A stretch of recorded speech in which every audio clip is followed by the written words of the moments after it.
Recording in progress.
Good morning, honorable members and colleagues on the platform. That includes the committee support staff as well as the department. Ms. Valerie, are we correcting to start the meeting? Yes, Chair, the committee is correcting. Okay, thank you very much. Good morning once more, honorable members and colleagues, and welcome the Honorable Deputy Minister representing the Minister leading the delegation for today's meeting. You are most welcome. May we start with the housekeeping matters. We have received two apologies. One is from Honorable Kumalo, who might have a connectivity challenge due to load shedding in her place in KZN, as well as the Minister. Indeed, he has requested the DM then to represent her. Other than that, Ms. V, are we omitting anyone that you might have received? Yes, Chair, just before the meeting started, there was an apology from the DM that was delegated to go to the SCOPA meeting. So the delegation is now led by the DG. Okay, not a problem on that. Probably, I guess, honorable members, you will understand that in one of our engagement with the department, the minister, she did raise the issue that they tend to be overstretched to attend the SCOPA. Sometimes it clashes with our committee and not too sure what to do. However, yesterday evening, I spoke to the SCOPA chairperson. At the time, we're not aware that the minister would be accompanying the president to Mpumalanga where the unfortunate incident happened when the ANC had a rally in their way back. They were involved in a bus accident where we lost, I think, around about 11, if it's not 6 members, and she has joined the president. However, then the DG is here, and I assume that you understand, honored members, that he is dedicated or delegated by the minister to represent herself. And of course, Scopa, then the DM is at Scopa. I was not aware that now he's going to Scopa. Other than that, I think the DG is capable to lead the delegation. With that, honorable members, are the apologies accepted? Can I just get one nay or yeah? My hand is up. Apologies, my hand was up. Okay. Okay, let me be proper. Let me recognize Honorable Ramatwa. 1 second. What? Honorable Ramatwa? Honorable Ramatwa, can you get a better spot that has got a better connectivity? I can hardly hear you. However, I've noted 3 hands on the platform. It's Honorable Mabena, Honorable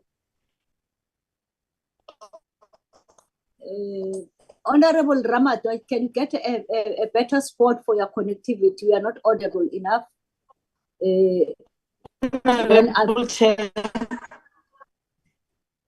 Honorable Ramatwa, I can't hear you. I can only hear Honorable Chair. The rest I can't hear. Okay, I recognize Honorable Mabena, followed by, I don't know whether it's a member or a new member, Matlala, as well as Miss Valerie. Your hand is up. Probably Miss Valerie, you want to come back before I take honorable members? Your hand is down now. Thank you very much. Honorable Mabena, followed by Matlala, as well as Honorable Ramatwa, if her connectivity is better, has improved. Thanks, Chair, but I think Matlala had their hand up before mine. No, I've given you a chance, honorable member, if you may proceed. Okay, I just wanted to check, Chair. I hear the apologies that have been recorded, and also we would like to also offer our sincere condolences from the DA caucus for the people that lost their lives. We pray that may God be with their families, and sincere condolences as well to the tragedy to the ANC caucus for what has happened. Also, the other thing that maybe I just wanted maybe to understand, if the 2 committees are clashing, it being Scopa and the portfolio committee, which one takes precedent? Because seemingly it seems ours is in the one that is important is the one in Scopa, unless maybe if there are scheduling issues. But if the 2 committees are clashing, and the political principals feel that they have to prioritize Scopa and not prioritize our committee, look, they have forwarded apologies which have been recorded.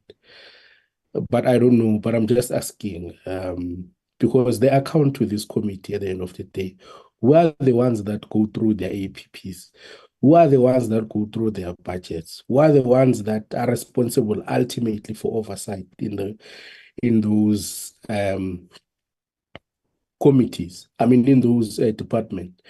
But also the caution, maybe, I don't know if this is the right platform or not, because in the spirit of strengthening oversight in Parliament, we want Parliament to be as robust an institution that would hold the executive to account, and all efforts must be to that. But the danger in creating a super committee, almost like Scopa in a way, yes, they do have oversight over all the state-owned entities and everything else, but ultimately, man, I feel that charity begins at home.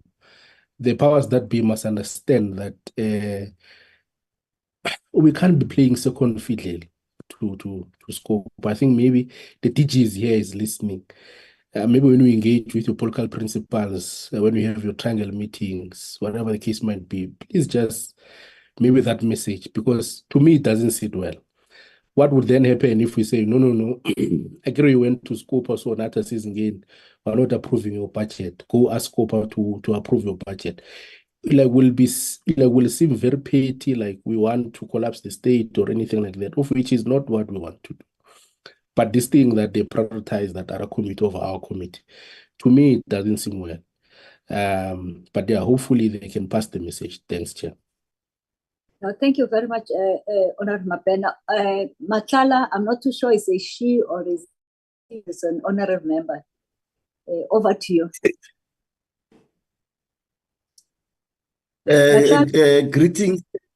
Greetings, Chair and honorable members. I am not a member of the committee. I'm the CFO for the Department of Transport. I was raising my hand, Honorable Chair, because I received a letter from the office of the DG. Apparently, they are unable to send to Valerie because the server is problematic at the office. So they requested that the DG is sending an apology because he is also attending the SCOPA meeting, Chairperson. So they requested that I lead the delegation from the Department of Transport through you, Chair. That's the message I wanted to send to you in terms of the apologies. Honorable Magdi, I want to deal with this matter so that we can continue with our business. Honorable Magdi, your hand is up. Good morning, Chairperson. I'm not going to put my video on because my internet is not so good. I also want to greet the department members that are here. But Chairperson, I want to add my voice to what Honourable Mabena has just said. We always get pawned off by somebody that's been delegated, and then it will go down the line and down the line until we get somebody that has got no authority and can't relay the message, for an instance, to the department. And then the people that are supposed to do oversight, as what Honourable Mabeda has said, are now the ones that have to now get second-hand information. Chairperson, I think it's out of control. It's the second time that they're not attending our meeting, but I leave it with you, Chairperson, your capable hands. Thank you. Okay, I'm not too sure whether Honorable Ramatwa did hear other members. Where is Honorable Ramatwa? Honorable Ramatwa, give me a space. I'm not too sure whether you had other honorable members because we had a connectivity challenge. I'm not too sure whether you logged out and you came back. I wanted to give you a space at the time, and your connectivity is still letting you down. But over to you, ma'am, so that I can summarize and we proceed. Thank you very much.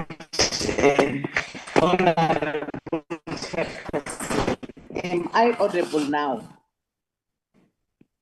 Can you just Am I proceed? audible, We'll try our level best to get up the words that you are saying, but you still have got a challenge, but continue.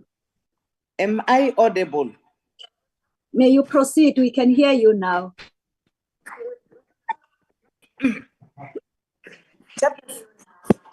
By greeting everybody in the platform. Comrades, Colleagues, I understand that these two committees are clashing, the SCOPA and transport. But we also appreciate your effort, Chairperson, to speak to the Chairperson of SCOPA so that he must be aware that there is this challenge. And we hope going further, this is not spoken to the Chairperson of SCOPA. I wanted just to comment on that you have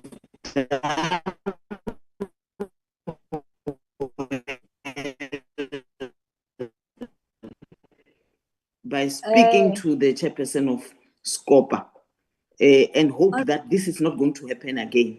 Thank you. Thank you, Honorable Ben. I can see your face there. But nevertheless, Honorable Ramadan, may you kindly just ensure that your connectivity is clear, but we have captured the essence of your points, and thank you very much for that. Honorable members, I've just received a text message and I've responded to Ms. Valerie that apology of DG is not accepted. He must bring himself here in this meeting. And please, Ms. Valerie, convey that message. What informs the summary? One is that as this committee, we make our program or we develop in advance, and everybody knows on this date we'll be dealing with these matters. SCOPA, I'm not too sure. I've never been observing their meetings, because if that was the case, that they also have got a pre-planned meetings, quarterly meetings, the department would have had a decency of informing us to say there's a clash in those committees. They are represented by the PLO, which is Ms. Tand. What I did then yesterday, when I was advised that there's a clash with SCOPA, I didn't bother to phone the minister because she did raise that concern. I phoned the chairs of chairs, Honorable Floric, to say this issue is not happening for the first time. At one stage, we even took a decision that encourage members to attend SCOPA meetings so that we don't overstretch the department. They end up only working for meetings, not do what they're original and what they are appointed to do as the department, appointed decisions that we would have made in their plans. And I did advise the COC that I have tried numerous occasions to reach out as the portfolio committee or on behalf of the portfolio committees. And I guess he must address it, because I don't want where there's we are in lockerheads as the chairs because we are fighting over the department. Honorable Mabena, you are correct that the principal committee is this one. Hence, my then phoning the COC was to raise precisely that. But also I was mindful that probably we are too kind and too understanding that everybody's scared of SCOPA. But I think then there must be a harmonization moving forward. As from today, as I've not accepted the DG's apology, one is that I was made to understand that the DM will join both meetings, but also lead the delegation in terms of making an overall political remarks, if I may say, policy remarks, let me say that, not political, policy remarks, and then allow the department through the DG to do a presentation, whether the DG or the DG. When we're in the middle of dealing with the apologies, then boom, an apology now for even the DG. I will say that Ms. Valerie just appraised the committee if the DG is in this meeting. Otherwise, I will have, from where I'm seated, a serious problem where this committee is taken by surprise on apologies. We have pre-planned this meeting, set aside this day, and now it's like no show. We don't mind to take apologies on time, but when we are just surprised, we don't take surprises kindly. I heard you, Mr. Matlala, but unfortunately, whatever you are saying doesn't hold water. We plan here. We don't take surprises. Ms. Valerie, just appraise us whether the DG has logged in, then we can decide. I take it as section what is happening today, honestly. Chair, the letter that I received at 2 minutes past said that the DG is going to SCOPA, and I don't see him online. Can you just phone him and tell him to log in? Otherwise, we're not going to take these items. Honorable members, let's have 5 minutes to allow Ms. Valerie to do that. Is that permission given, please? Long live the chair. Long live the chair. Long live. Thank you very much. Just allow her then. Thank you.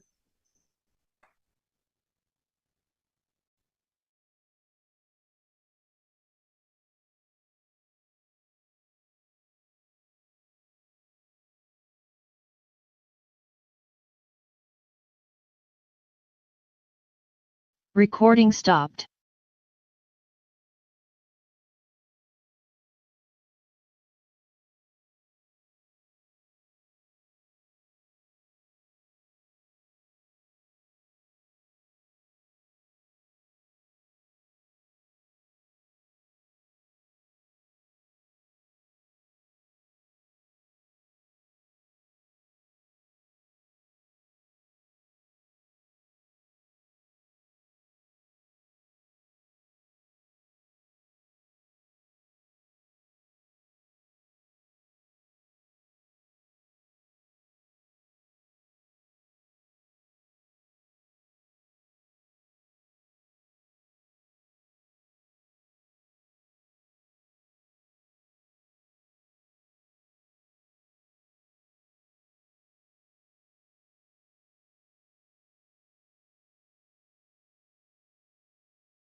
Miss Valerie, are you back from phoning?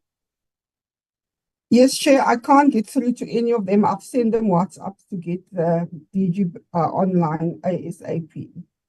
They said they are trying. Trying to do what?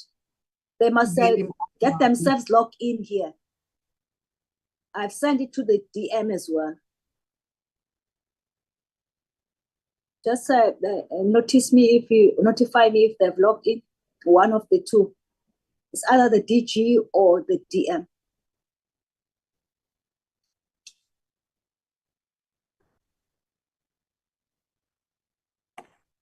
Chairperson, if I may, I just want to add something, Chairperson, if I may. Yes, you may.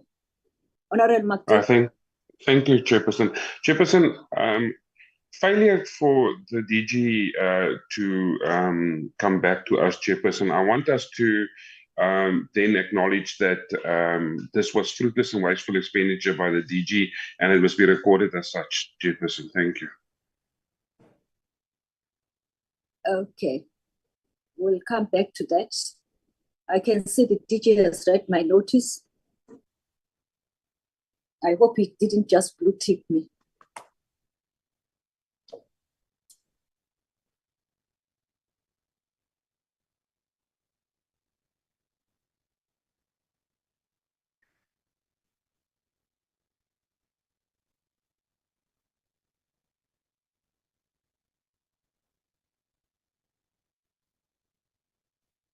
Miss Tandy, are you on the platform?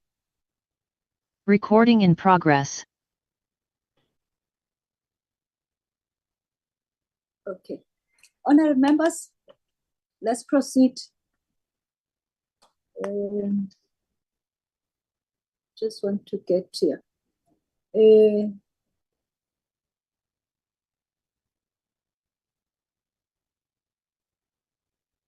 27. Is PRASA on the platform, the chair and the CEO? PRASA? Thank you, Chair. PRASA is represented by the chair.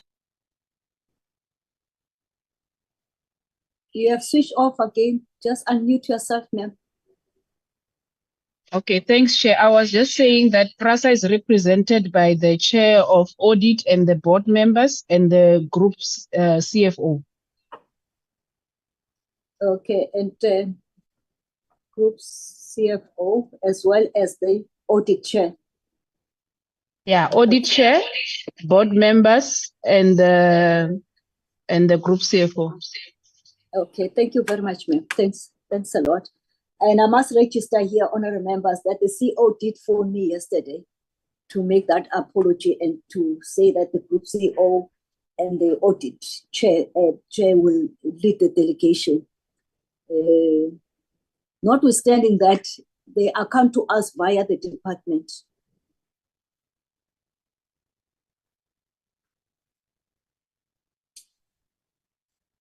Honorable members, so that we save time and respect those ones who have taken trouble to attend this meeting, notwithstanding. But let me just plead with you and make a commitment that we are not going to allow this to happen. In terms of the quarter report, Ms. Valerie, just advise that we're not going to deal with that. It might be part of our legacy report because we're not going to accommodate items that we have pre-planned for them, and because we've been like in terms of the department acknowledging that we're equally important as this portfolio committee, without repeating what Honorable Mapena have said. And it's quite unfortunate that they decided to surprise us in the last minute, because as from last night, I did understand the rationale. I'm presenting an apology on behalf of the minister, which is valid, and saying that the DM will lead the delegation. Few seconds, I'm being corrected which means I'm not informed that no, he's going to Scopa, even the DG as well. And that's what then makes this committee not to take very kindly this late surprise apologies. As correctly also the principal committee that this department reports to or accounts or being oversighted by is this committee. With that, honorable members, allow me, we will also raise it in writing to the COC, what transpired this morning. We will allow the Passenger Rail Agency of SA to take us through and give it to the chairperson of the audit to do the opening remarks. But we must register here and now, and I'm sure that the message will be conveyed to the board and to the entire board, as well to the CEO. We have been very accommodative in terms of taking the delayed and financial year reports from some of our entities. But it must be appreciated, in particular because I was speaking to PRASA today, that we do have compliance timetable that we cannot change. And also we've got other important issues that would have raised by the previous parliament, which is the fifth parliament, because of the sixth parliament, that the committee would have loved to engage on and apply their minds on those issues. But also during the course of the term, there are issues that are raised by the stakeholders or the people that, or yes, the end user of transport package that is provided by the transport family, as it were, that the committee is supposed to be dealing with those matters. And there are petitions that we receive as this committee pertaining transport-related matters. If then the department or the entity opt then, for whatever good reason that it makes sense to them, they decided not to meet the deadline of the AG or have issues in terms of the usefulness of the information that they would have provided to the AG. But it shouldn't also tamper with our program or our calendar year. You will be aware that even the state of capture report has been very hard, not kindly to us in the way we perform our duties and oversight, as it were. But one of those things are whereby we get derailed not to deal with the other issues because of the lateness of the information or completeness of the information, whether to be brought before the committee in terms of the documents or because of the standoff or disagreement between the departments and entities with the AG, regardless of the reasons. We hope and we wish and we would like to encourage you in the seventh parliament, it doesn't happen. It should be the issue of the past with this administration. We will also include it in our legacy report and make it bold so that also it captures your attention that it shouldn't happen, regardless whether the board is new or not. But the work of parliament and the oversight role shouldn't be interrupted because of any good reason that you would have had control, precisely because there is a department that is accounting or responsible for PRASA. With that, Audit Chair, over to you. I'm not too sure whether it's ma'am or it's a he, but it looks like it's a women's issue today. Malibongwe, over to you, ma'am. I can see. Over to you and lead the delegation. Make sure that you then take us through the preliminary. We know the responsibility and the act that PRASA works around. Just deal with the issues. You would be aware that last week we had a meeting with the AG. He has taken us issues and we're fully aware of the issues and the low lights of your performance.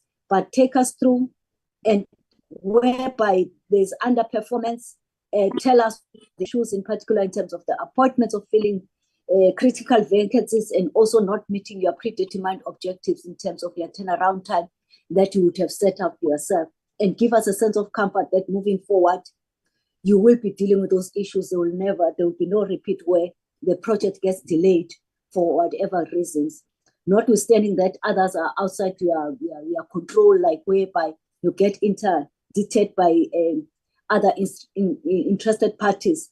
But the court also has made a determination that you must be consultative as possible on those issues. If we can be straight to the point, because we are dealing with the matter that we should have dealt with it last year. Over to you, ma'am. Thank you, Chair and honorable members of the committee. I will like to thank you for the opportunity that you have given us. 1 second, Miss Pierre? Yes. Just a second, just ask your colleague who has logged in the same room, just to move it a little bit far from you, because there's an echo, because there are many gadgets in the room that have been logged in. That's how it happens. I'm not too sure, but it sounds like.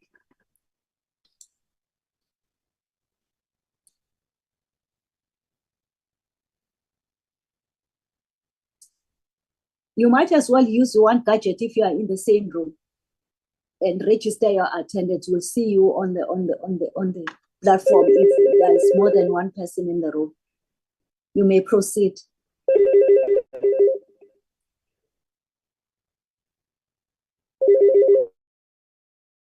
Chair, can you hear me now? Yes, much better. Thank you so much. So much for the opportunity that the committee has given us as PRASA to come and appear before yourselves. I think what is important, Chair, based on what you have raised with regards to the compliance issue, I must say that the relationship between PRASA and the Auditor General has vastly improved from the last time that we would have been appearing before the committee.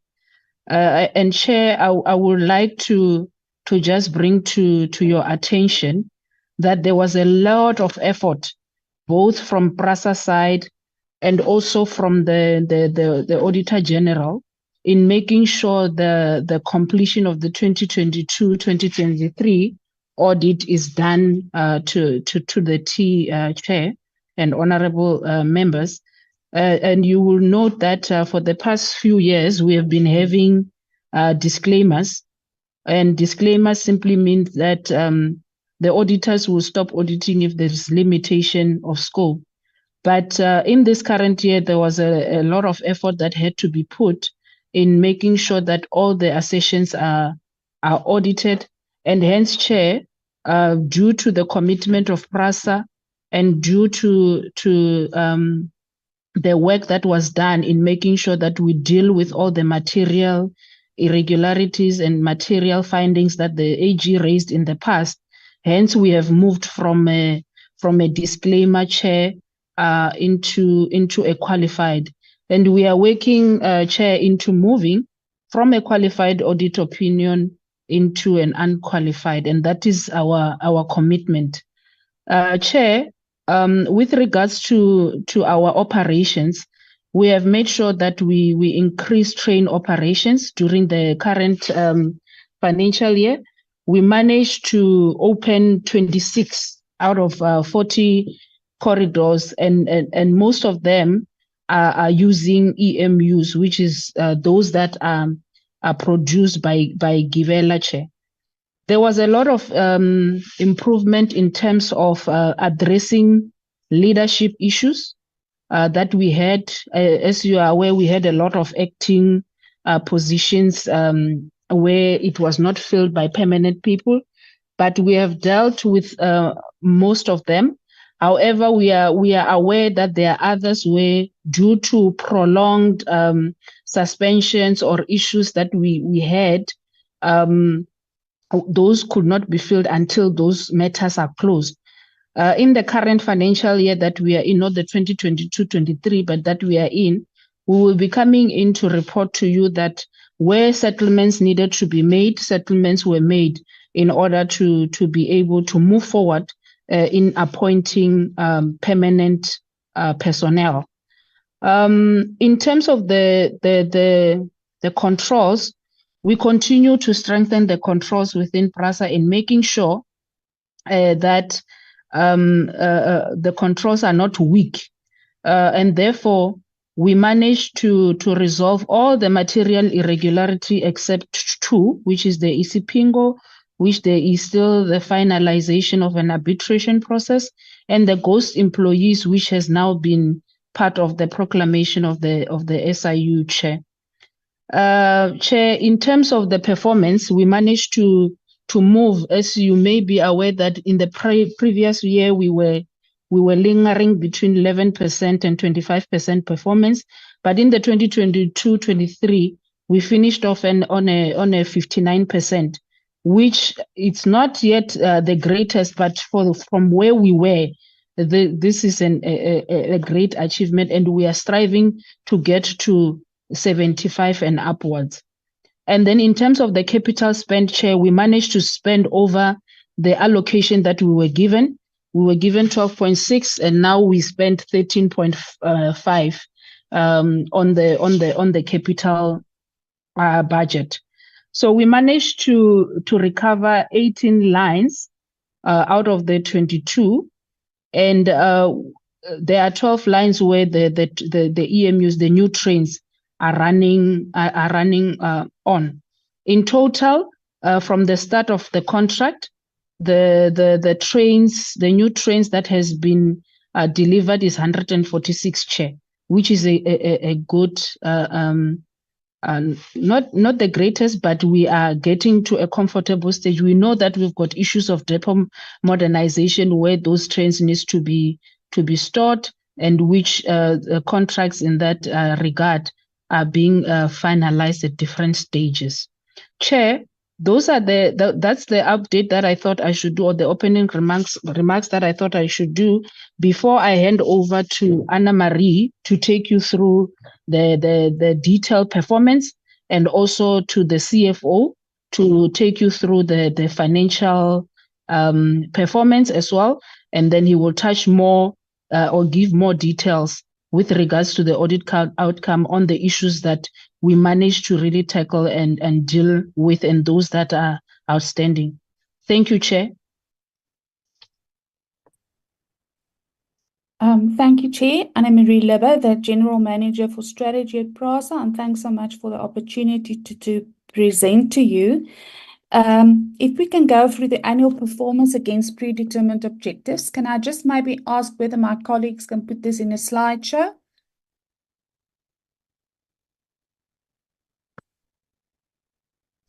It is on a slideshow. It's the only thing probably is just for it to move. Okay. So if we can go to slide 6, please.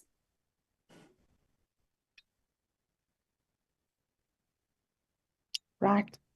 As the chair of our Audit and Risk Committee have indicated, is that we've achieved this year 59% of our performance indicators. That is 40 percentage points higher than what we achieved in the previous years. And it's one of the highest performance that we've ever had in the last about 10 years. The performance indicators that we achieved is the number of additional service lines in operations with minimum or full services of or full standards of operation, and that was 9 against a target of 8. We've completed our general overhauls of Metro Rail coaches for the financial year. We have improved the level of operations on the central line or sections of the central line as per the deadline. And as you're aware, we have been able to extend the services from Langa to Nyanga in the past financial year, as well as to run the Belleville via Sarepta line that also is part of the central line, as well as restore the Langa to Pineland side on that line. And you're all very much aware of the problems that we had with the relocation of the illegal settlements. Our security occurrences remains very low, and it is also very much an indication of how good our security plan is working. Our safety occurrences is also still very low, and that's what you would like with safety and security occurrences. The status of our project phases for the KZN re-signalling contract, we've adjudicated that contract and it's since been awarded, and the contract's completed. Our stations revitalized, we met that target. We've got correctly configured operational train sets that we met, as well as the number of service lines where we had to run them with the new EMUs. We achieved that for the year as well, and we also achieved our number of new train sets for the year. There was still a few that we didn't meet, like the status of the phases on the central line re-signalling, the level of implementation on the security plan for the financial year, localization, number of passenger trips for the financial year, level of operations on the Mabopane line, and status of contracts and commencements of the depot modernization and general overhauls of mainline passenger services that we did not complete. However, we are very satisfied with the performance that we were able to make in the next year. So these are all of the service lines that that are in operation since 2021. And it covers all of our provinces that we're running services to. And you can see there the ones that we have with the new EMUs, those with the yellow and grey sets, as at the end of the financial year. If we can go to the next slide.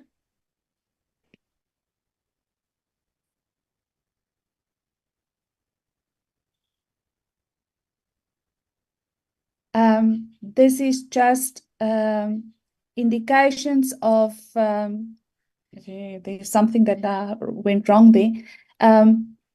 All of our launches that we've had have had such valuable feedback from our commuters. They are all very much appreciative of what we've done, and we've also seen that there's exuberance in especially where we're able to run the EMU sets. If we can go on, please. The next slide. As you can see here on the passenger recovery, if you just go one back, I think I should have shared from my side. Our passenger trips are showing a significant increase from year to year. Though we've had in 2022-23, there was a slowdown. In April, we had the floods in KZN, and that was in the previous financial year, one of our best performing regions. And then in May and June, we closed some of our lines that we were running diesel services on in Gauteng to enable us to rebuild and recover those lines. And you can see the significant increase from September onwards on our passenger trips as we are reinstating our lines. In September, we reinstated the Pienaarpoort line in Gauteng. and in November, the Naledi line. And as we introduce the other lines as well, you can see the continued increase in passenger trips. Just remember that in December, we normally have a decline because of the Christmas period. If we look then at the next slide in terms of the impact of security strategy, we also apologies for that spelling mistake. We did correct it, but I think we haven't used the right one at the moment. Apologies for that. But as you can see, since 2018-19, our security incidents related to assets has come down significantly from 4,747 in 2019-20 to in the past financial year 958, and it continues to decline in 2023-24. And then if we can just go to the next slide. The audit outcomes, and I think the group CFO need to take over a year. But as the ARC chair has already indicated, we had a significant improvement during our audit of the 22-23 financial year, from a disclaimer to a qualification. And we're very proud that we're able to get there. Group CFO. Good, thank you very much. Good morning, Honourable Chair, honourable members, colleagues from PRASA as well as the department. Thank you very much. It's wonderful to talk to an outcome today which has seen a significant improvement in the performance at PRASA. However, as we have said, this journey is a recovery and it's not just a single event, but we are on our way with that journey, Chair.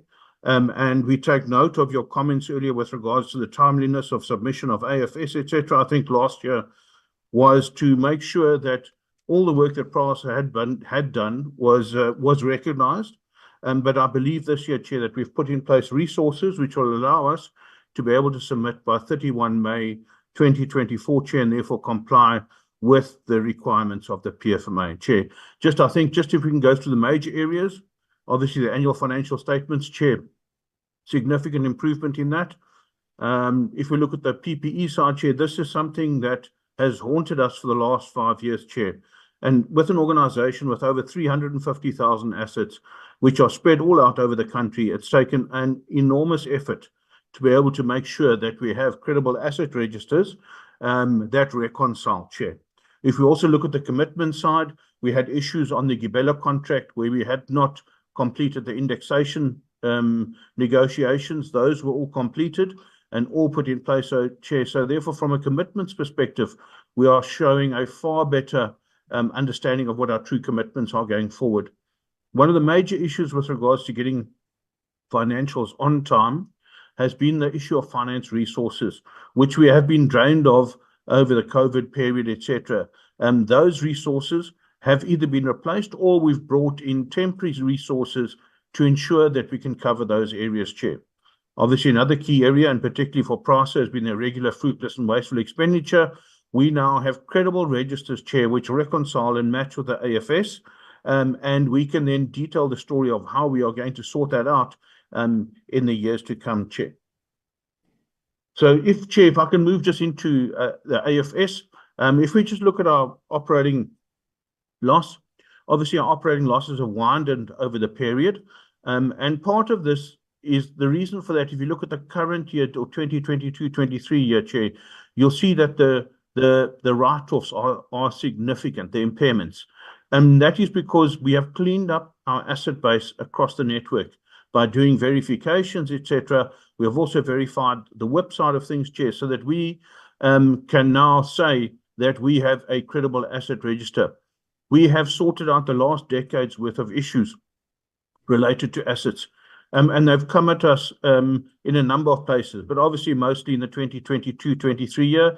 There were also write-offs about almost 5 billion in the years 2020-21, which were put through in the 2022-23 year.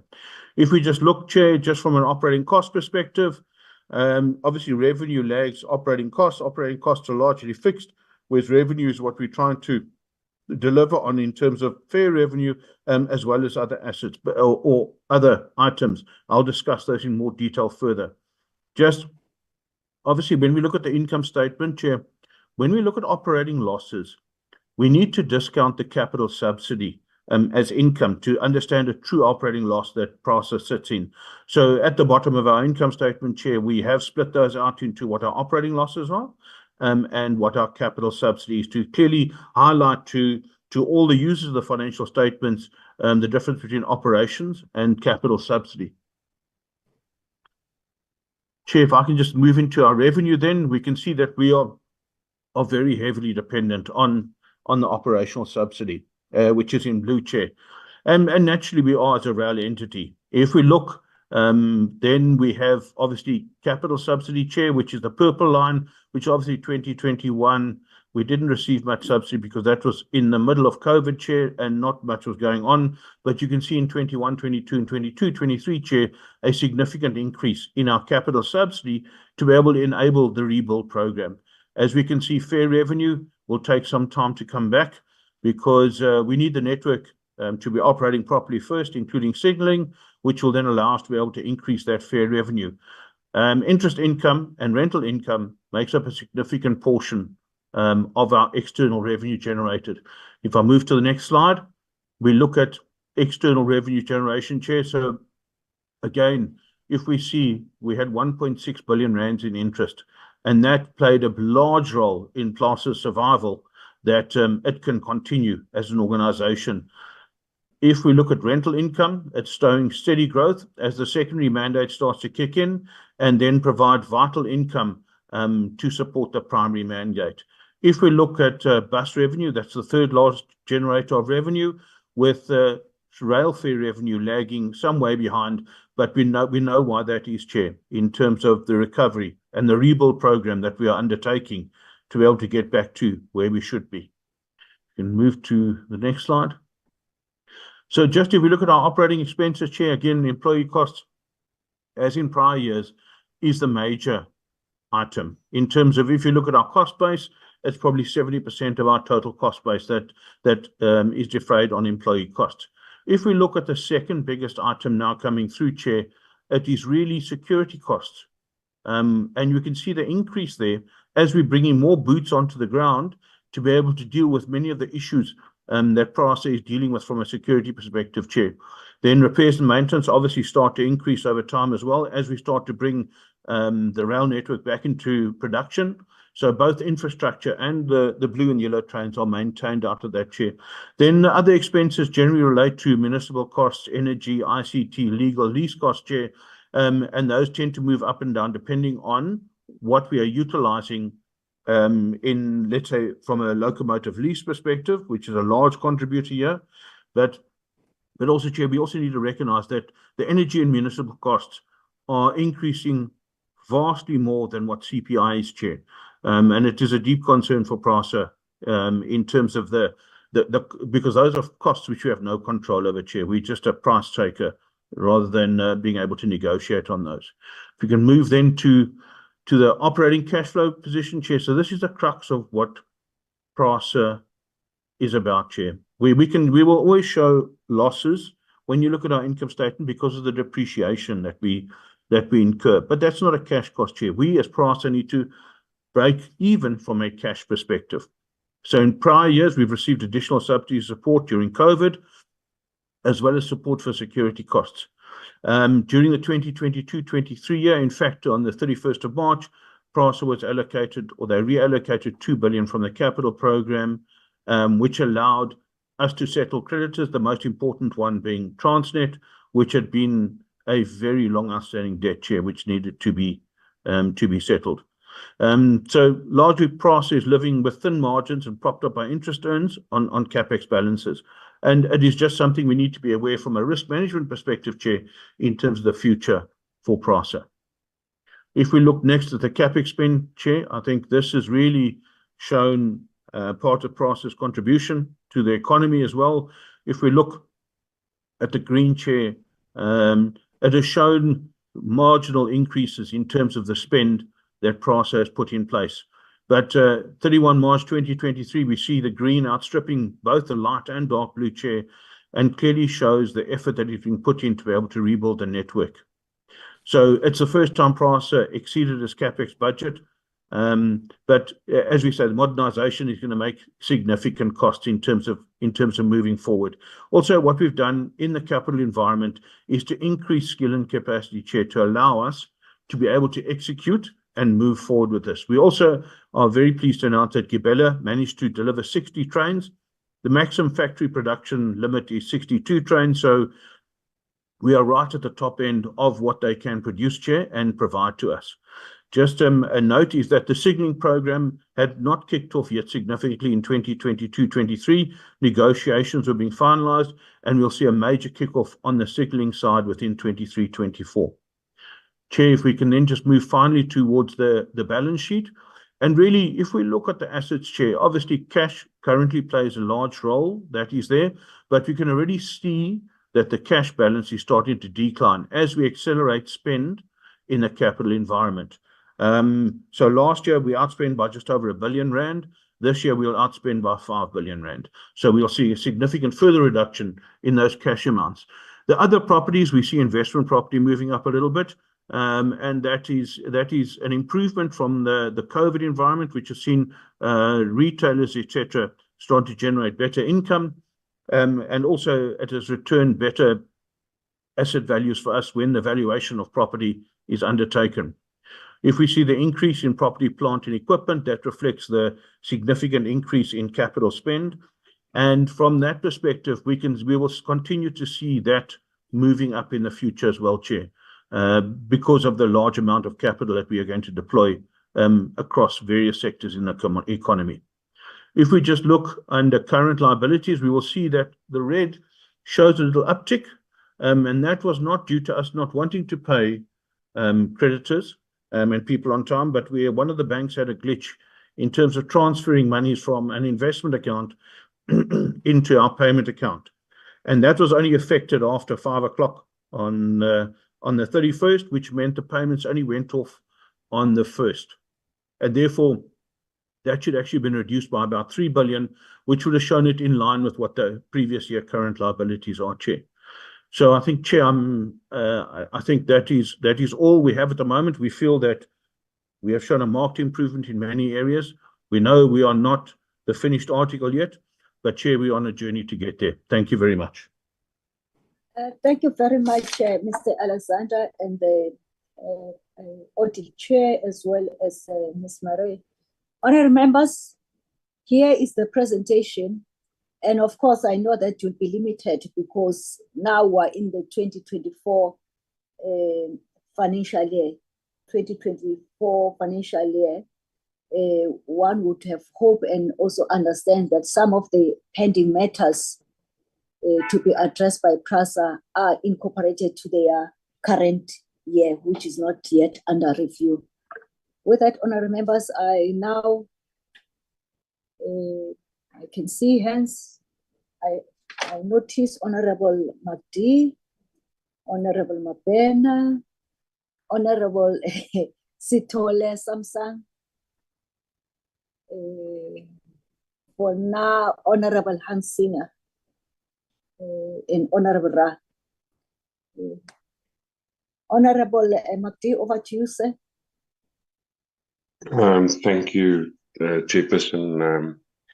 I also would like to thank PRASA for the presentation and the speedy manner in which they went through it. It assists us when the presentation goes directly to the point. But Chairperson, I've got a grave concern. It seems like the mainline train system or trains of PRASA are not equal. It seems like we had a little bit of an animal farm situation where not all animals are equal. There's only one mention in the whole presentation about the mainline train system, and we know what happened in December with the main lines between Cape to train services between Johannesburg and Cape Town.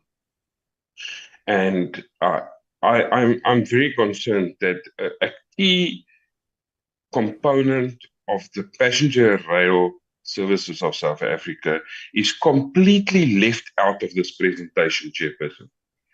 Is it willfully left out to deceive us, or is it just an oversight?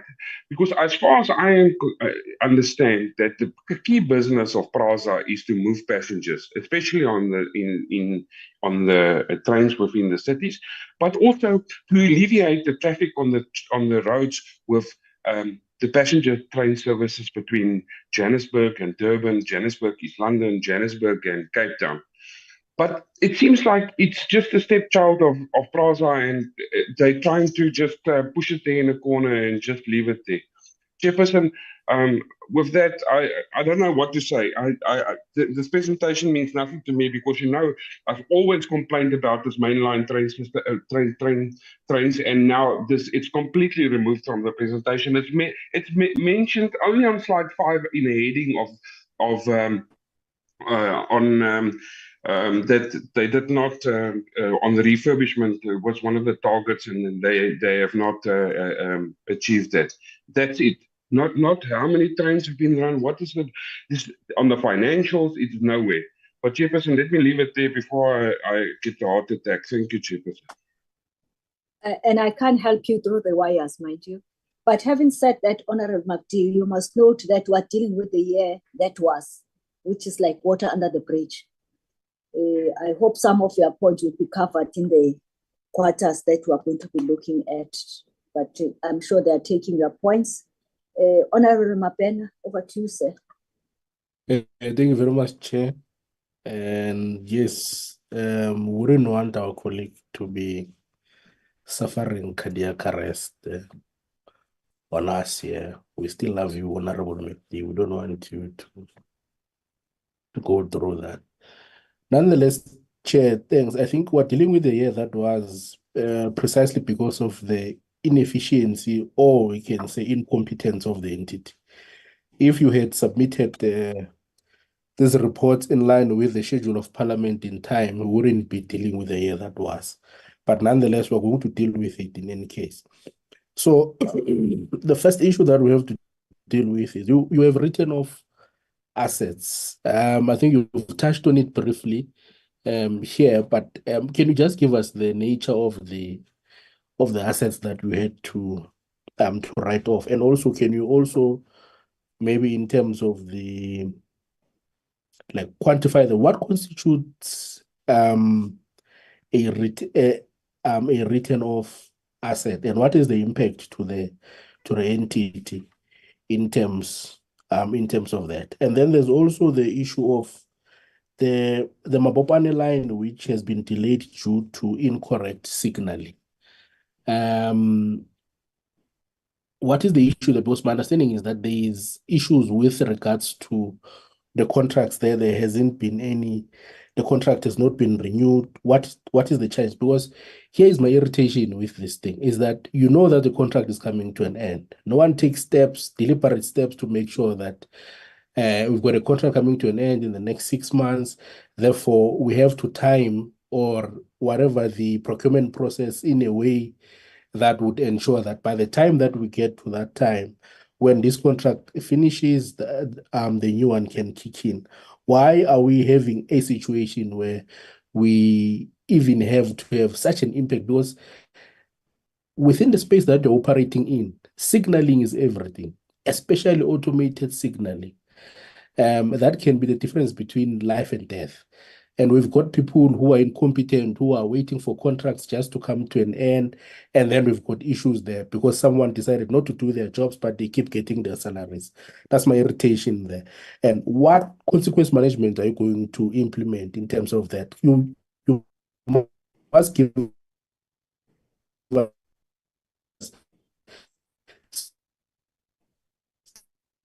specifics to say, so and so is responsible for this, but they are saying that the issue of consequence management is also a challenge. Coming back to Gibela again, there were a delivery of trains which was not on schedule. There was supposed to be 226 million rands penalty due to late delivery of trains, which has not been effected. Why? Why are we not there? Because in terms of the SLA that those people have signed, they must deliver trains by a certain amount of time, and if not, you guys must trigger that penalty. And in this case, it might do you good in terms of revenue, unless if I've got this whole thing wrong, of which you can assist the process there and correct me. But why has it been that we have not triggered that penalty? And then also, you said you've got a unit at Gibela that deals with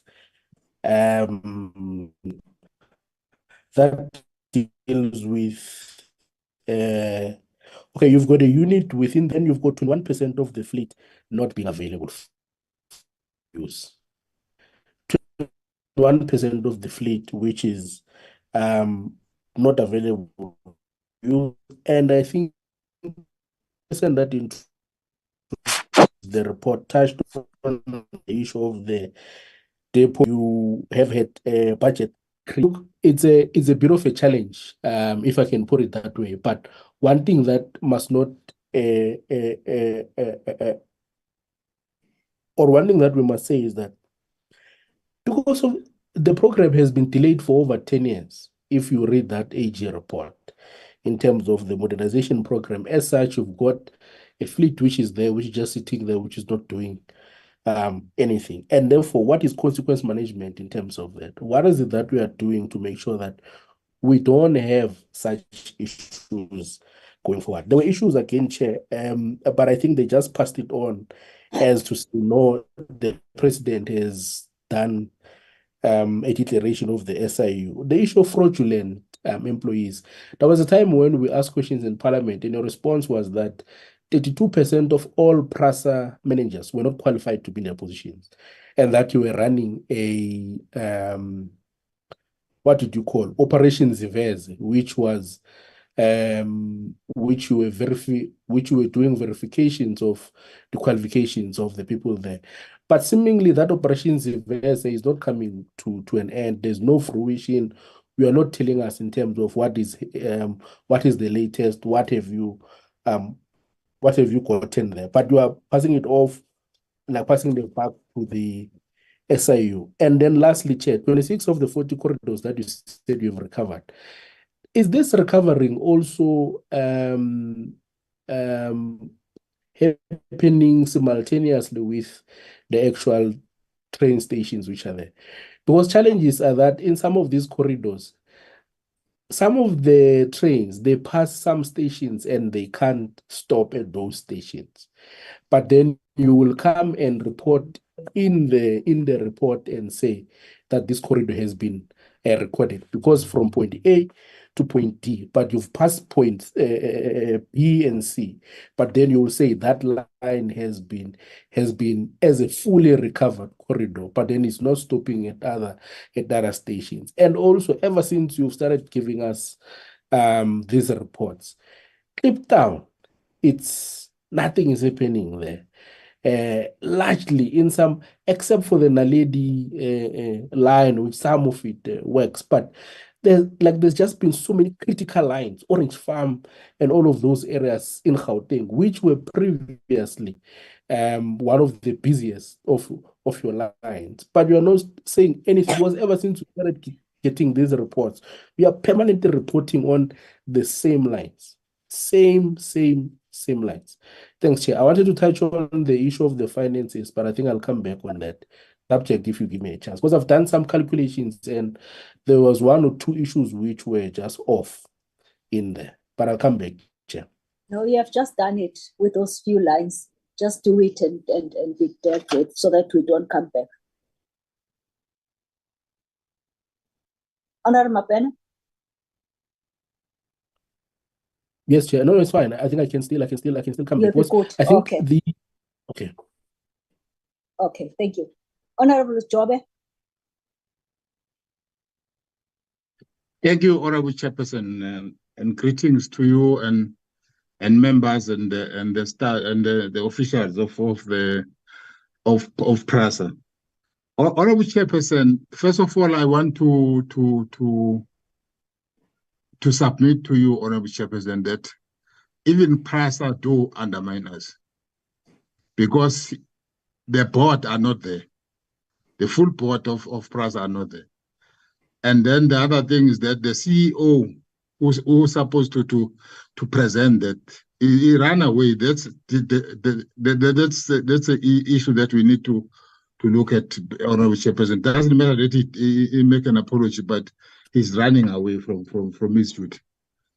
Another one, Honorable Chairperson, I'm the issue of security, Honorable Chairperson. I don't understand what do they mean when they say they are from 4,747, now they are 958. If they give us that they are recovery, where did they recover? Because, Honorable Chairperson, if there is no train that is going to Katlong, from Jimiston to Katlong, there's nothing that is happening on that area. When you go to Springs, the securities are on Polar Park, but those properties are vandalized. The lanes are vandalized. I don't know what is the duty of those security. Sometimes, Honorable Chairperson, they are just there just to show up that they are there, but there's nothing that is happening. They are doing nothing. They just sit there on the railway. And the other one, Honorable Chairperson, if they can explain, they say 2 billion reallocation to certain creditors, 2 billion. But when you check, Honorable Chairperson, they say again creditors increase due to 3 billion going through in payment on the 1st of April. It means they are going to the 1st of April because they failed to do it on the 31st of March. It means their impact on Capitex creditors are increasing. Now I'm trying to check if they can actually break down this issue of creditors, that 3 billion and that 2 billion. If they can actually give us some clear understanding on that one. And the other one, Honorable Chairperson, which is actually is a big concern, is the issue of that Honorable Mabena did touch it on it. The issue of write-offs of properties and in payment. If they can give us, Honorable Chairperson, the impact and the money that was actually written off, because if you are talking about properties that were written off, they must tell us how much did they write off on those properties, Honorable Chairperson. I think, Honorable Chairperson, thank you very much. Thank you very much. Honorable Hansina, over to you, sir. Thank you, Chairperson. Thank you, PRASA, for the presentation. And good afternoon, everybody, or good morning, rather. In the presentation, you mentioned that only 26 of the 40 corridors have been achieved to render a particular service, which is a 65%, 35 split. When will we get an indication in terms of a timeline of the 35% that is not in service? Before 2019, 40 out of 40 corridors were in service. And it is only fair to commuters and passengers for them to have those services back. And equal in that fairness is an indication of when that will happen. So when will we be in a position, given that we were presented with someone in a strategic capacity? I expected that. So can you give us a timeline of when it is and can be expected that the other 35% of corridors which is not in full service will be in full service? Then in relation to the predetermined objectives, the KPIs and KPIs achieved, PRASA did not start last week. So to state that, you know, it is progressive to now achieve 59% of predetermined objectives, I think is rather it's light-hearted, should be interpreted as a light-hearted statement. It is sad that you achieved only 59%, because the 59% speaks to the objectives which you determined for yourself. It was not brought onto you by anybody else. You have the opportunity to establish key performance indicators and key performance areas against which you must perform. And therefore, it puts it in a different level to then only achieve below 60%.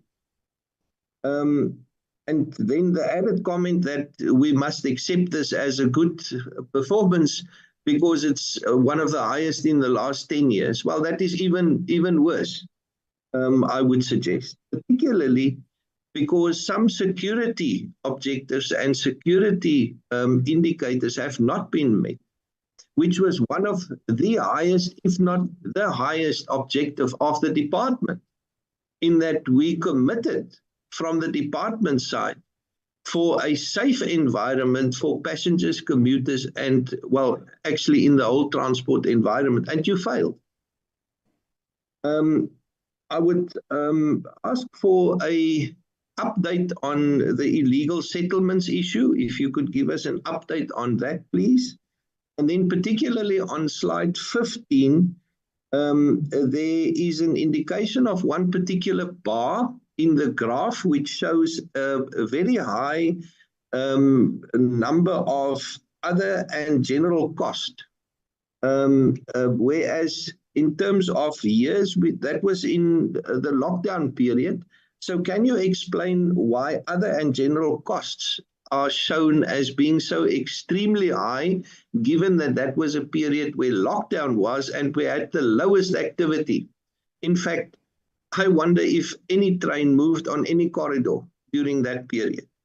So could you explain that high light blue bar which is shown there? And on slide 16, there was a remark in the comment section in a bullet point around the current year, which included the 2 billion rand reallocation to settle creditors. Can you explain in more particular terms what caused this 2 billion rand to be reallocated to pay creditors? Certainly, you are well aware of contracts that are underway and that these creditors should be paid. Why was it then necessary to reallocate 2 billion rand simply because there was this surprise payment seemingly to be made? Thank you, Chairperson. Those are my questions. Thank you, Honourable Member. Now recognize Honourable Ramadwa. Over to you, ma'am. Thank you, Honourable.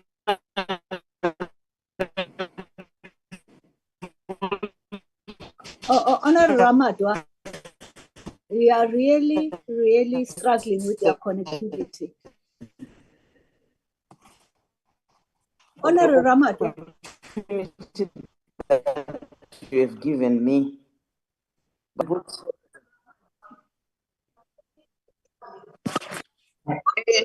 Yes, I've moved. And just stop there. Chairperson, I have moved from where I am. Don't move where you are now. Don't scratch your head so that we can hear you. Thank you, Honourable Chairperson, for the opportunity that you have given me. Honourable Chairperson, I would prefer to be called Ramadwa, not Ra, on a lighter note. Comrade, Honourable Chairperson, let me start by greetings to PRASA team, Department of Transport, my colleagues, and the staff. And also, I want to join my colleagues who are welcoming the presentation by PRASA. Honourable Chairperson, Let me congratulate PRASA for their improvement on the AG's opinion, because all along they were getting disclaimer, but now they got qualified AG opinion, AGSA opinion. And they have improved on their performance, because they were saying they were in 23, 22, 25, but now they're in 59%. They must improve so that they can get unqualified audit opinion. Honorable Chairperson, I want to also indicate that it's a good thing that their assets exceeded their liabilities. So it's a positive thing. Honorable Chairperson, I want to check with them, because they indicated that they were supposed to have appointed independent economic development monitor. And why was this monitor, independent economic development monitor, not appointed? That is the first question. The other one is that they were able to, they didn't submit the financial statement on time for auditing. They were not within the prescribed period. So can they tell us why they didn't do that on within prescribed period?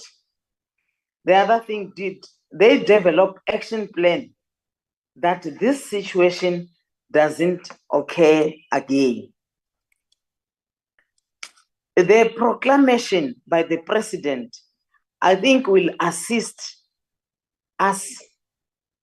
So they will assist PRASA so that there will be improvement, because it will reveal what has happened concerning the ghost workers. Maybe this will come to an end. The other thing is that just to check with PRASA, if they have developed action plan to increase number of passenger trips from last year. I think those are my input, Chairperson. Thank you. Thank you, Honorable Miriam Ramadwa. From my side, most of the points all members have raised, honorable members have raised. Safe to say there is a slide where you made a presentation that says that you have increased trains or coaches. I just want to know whether have you increased the coaches as well, and the time around of those trains that are running, because like I will make an example of KwaMashu. The interval of trains has changed drastically from what our communities are used to. Does that also now means that the frequency then will increase as well, as you acknowledge that the trains have increased, let alone whether it's the coaches or trains, as it were, in terms of the complete train? The other one that I would ask, which I hope in the current financial year we have included it and we have put some targets on it, is the issue of the maintenance of the PRASA infrastructure, as it were, to enable the trains to move smoothly throughout the country, or is part of the program that is included on the restoration of corridors, because it's not new corridors, it's the restoration of the corridors, as it were. Probably if you say you have introduced new corridors, is it a restoration or is it 100% new corridors, so that one doesn't confuse those two? I'm not too sure in terms of the funds, but I would, as my colleagues has raised, the issue of how are we going to ensure that we protect our infrastructure, because that one, it's a standing matter that needs to be looked at, which Honorable Sitole has raised in terms of the securities as well. Notwithstanding that the warm bodies are there, but our infrastructure still gets vandalized.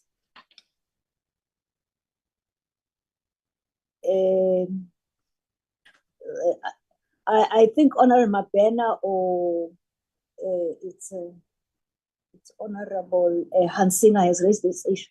The issue of write-offs, and Honorable Stolle has raised it as well. Issues of write-offs, what qualities that make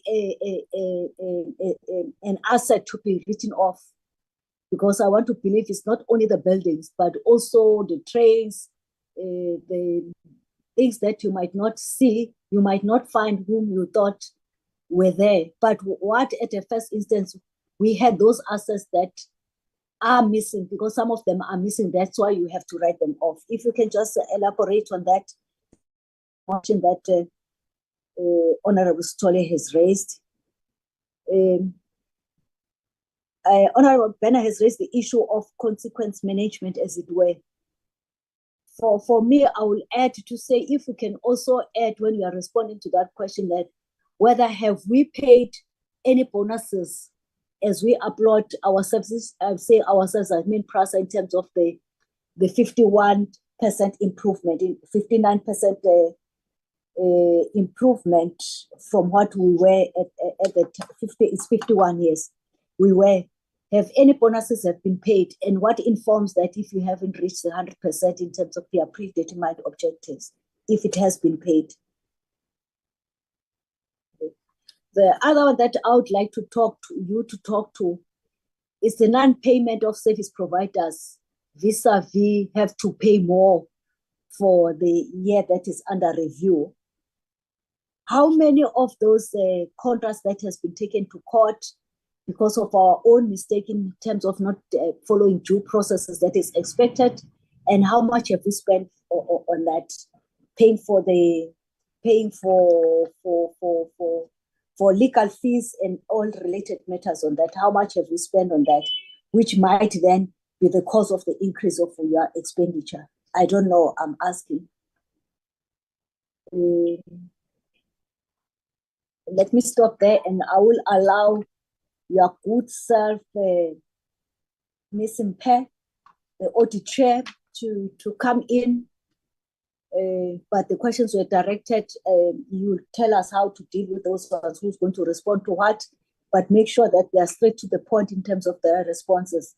I am now aware that the DG has joined, is using Ms. Tandi's gadget. We will come back to that. Over to you, Ms. Mpe, as the leader of the delegation. Thank you, Chair, and the honorable members for the questions that have been raised. There are some other questions that we will respond in writing, particularly those that are specifically requiring numbers attached to the answers, like the amount that we have spent for legal fees, chairs. So we would like to be very thorough rather than just guessing on top of our heads. So some of the questions might come in writing, but then I'll also direct as to who will respond to certain questions. On issues of the trains, MLPS, Mr. Malifane, who is the acting CEO of Rail, will take those questions. And with regards to the right-of chair, the group CFO will also take those. With regards to issues of ghost employees, the update thereof, and also the steps that have been taken in the current financial year, Ms. Naledi, who's our HR executive, will be able to respond to those. And then with regards to the recovery of the corridors, Mr. Malifane will also deal with that. But we take the questions that the honorable members of the committee has raised. And what I can say overall, Chair, is that we could not continue to keep assets on the balance sheet which could not be verified. And as you may be aware, that we did extensive asset verification, we did extensive valuation of our assets, and for the longest of time, Chair, there was things that were sitting on construction work in progress, and if they could not be verified, Chair, there was no justification to continue having them on the balance sheet, and hence we had to come to a decision to say these are old items that cannot be verified. Some of them come all the way back to 2012 and during that period, and it could not be verified. And as you are also aware, Chair, that the verification of assets had never been done since then. So we are talking about a legacy of about 11 or 10 years where the verification was never done. So some of the things would have been part of the vandalization that would have happened. Some of the things could have been a number of issues that would have created those. But all in all, in the process of a cleanup of the financial records, unfortunately, we needed to go through that process. What I can also say, Chair, is that when the board took over as well, some of the things that we decided to delve in was the issue of skills audit, and hence the issue of Zivese came along, and also the skills audit came along to identify what do we have as our assets in human resource, and that Ms. Naledi will assist in unpacking that. There was and she'll also assist in the project Zivese update, but there was a number of internal investigations that were done. There were a number of referrals that were made to external service providers to assist with the Zivese issue. But eventually, Chair, there was an element that we needed to deal with. Hence, the Zivese matter is part of the proclamation, because we also believe that there is fraudulent activities pertaining to the employees within PRASA, and hence this is part of the proclamation. But I will then, Chair, I just thought I should just make those comments before I give the members that I pointed out that will respond to the rest of the questions. We'll start with the Group CFO, and then the CEO of Rail, and then the HR executive. Then we'll take, and Anna Marie will take some of the questions that the members have raised, Chair, if you may allow. Thank you. Permission granted. Thank you very much, Chair. I'll start off. If I can just talk to a couple of items that I've noted here, Chair. One of them is related to the Gibela penalties. Chair, that 226 million has been acknowledged by Gibela. It is part of the settlement of the extension of time, which was driven really by COVID and the issues there. That will all be settled up with that, Chair. So it's not that we don't or haven't undertaken with that. We've got an acknowledgement from them, but as part of the agreement of the extension of time, that will all be finalised, Chair. On the availability of the EMUs, 41% not being available, I will leave that to the CEO of Rail, because I'm not sure that's correct. If we then go further, in terms of just talking about simultaneously the corridors, a large amount of work has been done on where we should be starting first and rebuilding first, Chair. So from that perspective is obviously we wanted to focus on the major stations, and then the medium stations, and then finally we'll focus on the small stations. So we want to recover the full network, but we have to do it in stages. We simply don't have the money either, or the capacity just to do everything at once, Chair. So I think that maybe talks to those 26 corridors on that. Chair, I'd like to maybe just talk about the write-offs and the impairments, Chair. So the impairments are made up of a number, and I'm going to talk to rough numbers, Chair. So first of all, we had independent professionals come in and value the yellow rolling stock. And that resulted in an impairment of 2 billion rand relating to the old rolling stock that we have. So our net book value that we had is greater than what their estimation is of what a recovery value would currently be. If I can then move to infrastructure, Chair, which is Perway, OHTE, or overhead traction energy, we're looking at substations, etc. If we look at that, Chair, there was a large amount of vandalism that happened just before COVID, during COVID, until we put proper security in place, which led to significant impairments because the items are either not there or they've been broken or vandalized to the extent that they are not properly usable at the moment.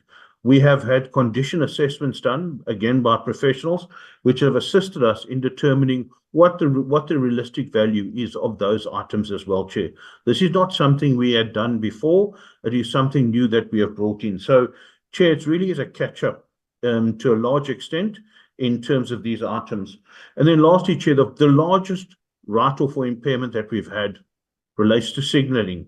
And that comes in at about 5.5 billion rand, Chair, and relates to various periods. But if we look at Gauteng, the signalling was almost completed, and then it was COVID hit, it was vandalized. The same with the Western Cape, North and South Line, vandalization of that signalling program is expensive and has cost us a significant amount of money, Chair. So therefore, these are all the write-offs are based on assessments which have been done by professionals, Chair, so that we can have a balance sheet which accurately reflects what our actual asset values are and should be. So, Chair, if I can maybe just talk to the timelines for the 14 remaining items, we will, by the end of this year, I think we will get to 32 out of 40 corridors, Chair. Beyond that period, we are busy finalising what will happen when we've had significant budget cuts. So that may well delay portions of these coming to fruition later than what we would like to see them. But we will have a plan in place which we will then present, Chair, if we are allowed to. So if we just talk to illegal settlements, I'll leave that up to Nelson, our CEO. If I can talk to other and general expenses, Chair. So as much as we'd like to see other and general decrease because activity decreases, that's not the case. So if we look at energy, we have fixed energy costs, whether we run a train or none. And that is an agreement that we have with Eskom, which stretches back all the way to the inception of PRASA way back in 2009. And they have to deliver and put in place infrastructure for us, which has got a minimum offtake and a specific agreement. And we had to pay for that all the way through COVID, Chair.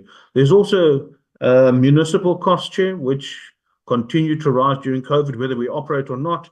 So these sort of costs, Chair, are heavy costs for PRASA, and therefore you see no flexibility in that because those are fixed costs. If we just look, if I can maybe talk to the creditors, Chair. So, Chair, if you see the creditors were about 8.3 billion at year end. The previous year, they were 5.5 billion. Now, there's a significant increase in creditors because there's a significant increase in the capital program, Chair. So there was about 3.2 billion of CapEx creditors, which were not paid on the 31st, but were paid on the 1st of April. And the reason for that is that the bank, or one of the banks, failed to transfer the funds across in time. Normally, those funds are settled within the morning, that we can make payments by 2 o'clock in the afternoon. Because that's really a cut-off time in terms of the banks being able to make payments. Because the money has only arrived after that at 5 o'clock in the afternoon, we could not wind the clock back to 2 o'clock. And therefore, we had to have the payments go through on the Saturday morning. So I think from that perspective, Chair, I'd like us to note that it's not because we didn't want to pay, and it's not that we waited for a long time thereafter. They were paid the very next morning, but there's little I can do if the bank doesn't perform, Chair. We have, however, taken that issue up with the bank itself, because obviously not only to us, but to other service providers, it's very important that we make the payments on the 31st. if I can just talk to the Transnet debt. So this has been a perennial issue with PRASA over the last decade with regards to the Transnet billings, how we pay for them, etc.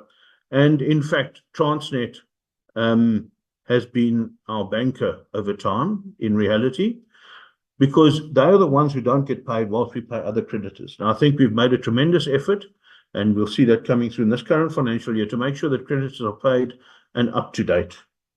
And as we had done in previous years, we tended to receive monies to be able to make payments, because there's a disconnect. If you look at our subsidy, it doesn't equal what the inflationary increase in rail is. And there always tends to be a gap on that, which then over periods starts to creep up on us, and gets us into trouble. And hence, Treasury agreeing that we could move funds across and make the payments to Transnet and then significantly reduce that debt. If I can just run through a couple of the other items, we really appreciate the congratulations on the improvement of the opinion. I'd like to talk about submitting on time, Chair, and just we at PRASA have had a problem with financial resources in finance. And it's not just finance, it's SCM, HCM, etc. as well. And the Auditor General has noted these previously. And from that, the AG has had findings on that. We have sought to try and address that as best we can for the 2022-23 year. But there was also a realization from our perspective that we have got 360,000 assets. We needed to convert the verification process into credible asset registers and to have that properly reconciled to make sure that our financials stand up to the test of the audit, Chair. They have ended up being that. And it's because of those processes that we were delayed in the submission, because we had made the estimation that we'd rather delay them and get them correct than just have another year where we are just disclaimed and nothing is recognized in terms of what we have done to start pulling PRASA correct, Chair. So I think from that perspective, it's with that in mind, but we do believe that we have got an action plan in place, which will then address that, Chair. I'm just trying to look at other items quickly, Chair. Illegal settlements, that'll be Nelson, that'll drive. So, Chair, I think I'm done for the moment. If there's anything else, I'll come back a bit later. But I'd like to hand over to the CEO of Rail, Chair, Mr. Nelson Malafani. Thank you. Okay, thank you. Safe to say that you are aware also we've got a compliance timelines as well as Parliament on their latter part. Mr. Malafani, over to you, sir. Thank you, Honorable Some, and good morning to all honorable members that are in the meeting, board members of PRASA. I'll respond to some of the questions that has been raised by the honorable members, starting with the Honorable MacDonald. He raised the issue of mainline passenger services. Honorable MacDonald, I must say that mainline passenger services, it's a priority to PRASA. It is going through the same process of recovery like the commuter services space. Now, the only bottleneck that we have is the fact that most of the work that we are doing gets affected by Transnet-related matters, such as the state of the network. They have also experienced the theft and vandalism in their network, such that in the past festive season of December, January, we did run the trains. We also extended the routes to Cape Town as well as Durban. And I must say that at some point, that service ended up being a problem for the number of reasons that are related to the infrastructure element.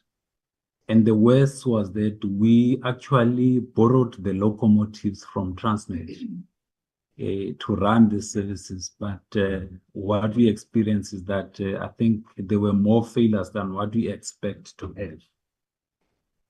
Now, the important part is what are we doing moving forward about this particular item? I can safely confirm that we had a session with Transnet late last year before this festive season, where we actually interacted in a number of things that affect the smooth running of the service. Now, one of the key elements that we have addressed with them, it was related to, beside the maintenance of the infrastructure, it was related to the access costs that they used to charge PRASA. And their commitment was that they will evaluate that and come back to PRASA with the position around the rates themselves. So we are looking forward to meet them again on the 15th of March to close that matter.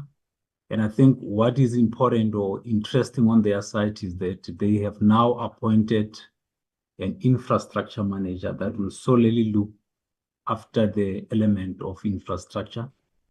And our positive hope in that is that the economic regulator will be able to have a platform of intervening around the neutral access costs that needs to be charged to the operators. And further than that, we are also looking at collaborating with them in many areas, such as the locomotives aspect, so that we don't really end up having passengers that are suffering as a result of that particular item. While PRASA is also addressing the elements of the locomotives. And I think in the last meeting, we did touch on the aspect of Afro locomotives to make sure that we resolve the areas that are related to that environment. And further to that, there's also the aspect of the coaches that has been taken through the GEO program, just to make sure that we improve passenger-related safety comfort elements. Now, these coaches will definitively assist. What we run at the moment is coaches that are in the good standard, but due to the delays that happened, Honorable MacDonald, you end up having the train stand in the section running out of water, blocking toilets, and all these other elements that affect the customer satisfaction element. So with the board that has just now came on board, they are really paying attention to this aspect, and they have requested to basically pay attention to the plan of this particular environment, just so that we change the picture completely and provide a better service in that particular space. Now, going down to Honorable Mabena, he did ask about the Mabopane line. Honorable Mabena, that line itself, it's one line where 80% of the signaling system is working. The only area that was affected by a dysfunctional signaling system is from Hercules into Pretoria, as well as the stretch from Soulsville to Pretoria. So that line, as we speak, it's under the resignaling program, and our target date is the end of this month to make sure that it is complete and trains are running with the signaling system all the way from Mabopane to Pretoria without problems. Now, what I also have to reflect is that we're still running the limited services in most of the lines as a result of the work that is undertaken to recover the signaling system. Now, we also raised the element of trains that are not stopping in all the stations. Yes, it is true. There are stations that were badly vandalized that took some time to be recovered. If I had to make an example on the Mabopane, some of the stations that were delayed, it was Soshanguve, Kopano, and Acacia Bomb. I can safely confirm that as we speak, Acacia Bomb is up and running. We are still working on the Kopano as well as the Soshanguve station. Now, these stations are also targeted for this particular financial year to make sure that they are ready to actually cater for the passengers.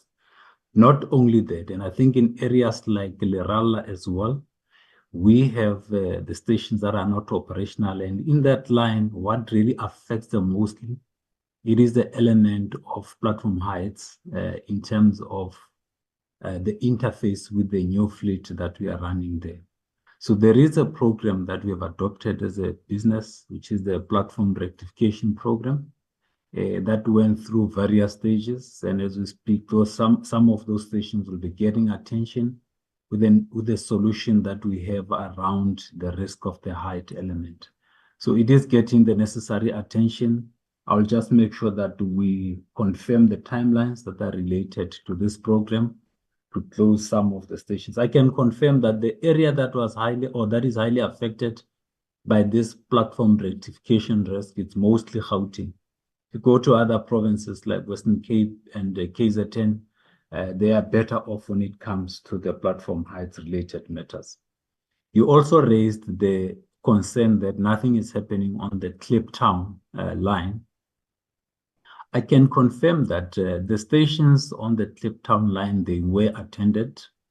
I think if one drives next to that line, you will see that they are still carrying a better branding of PRASA compared to other stations.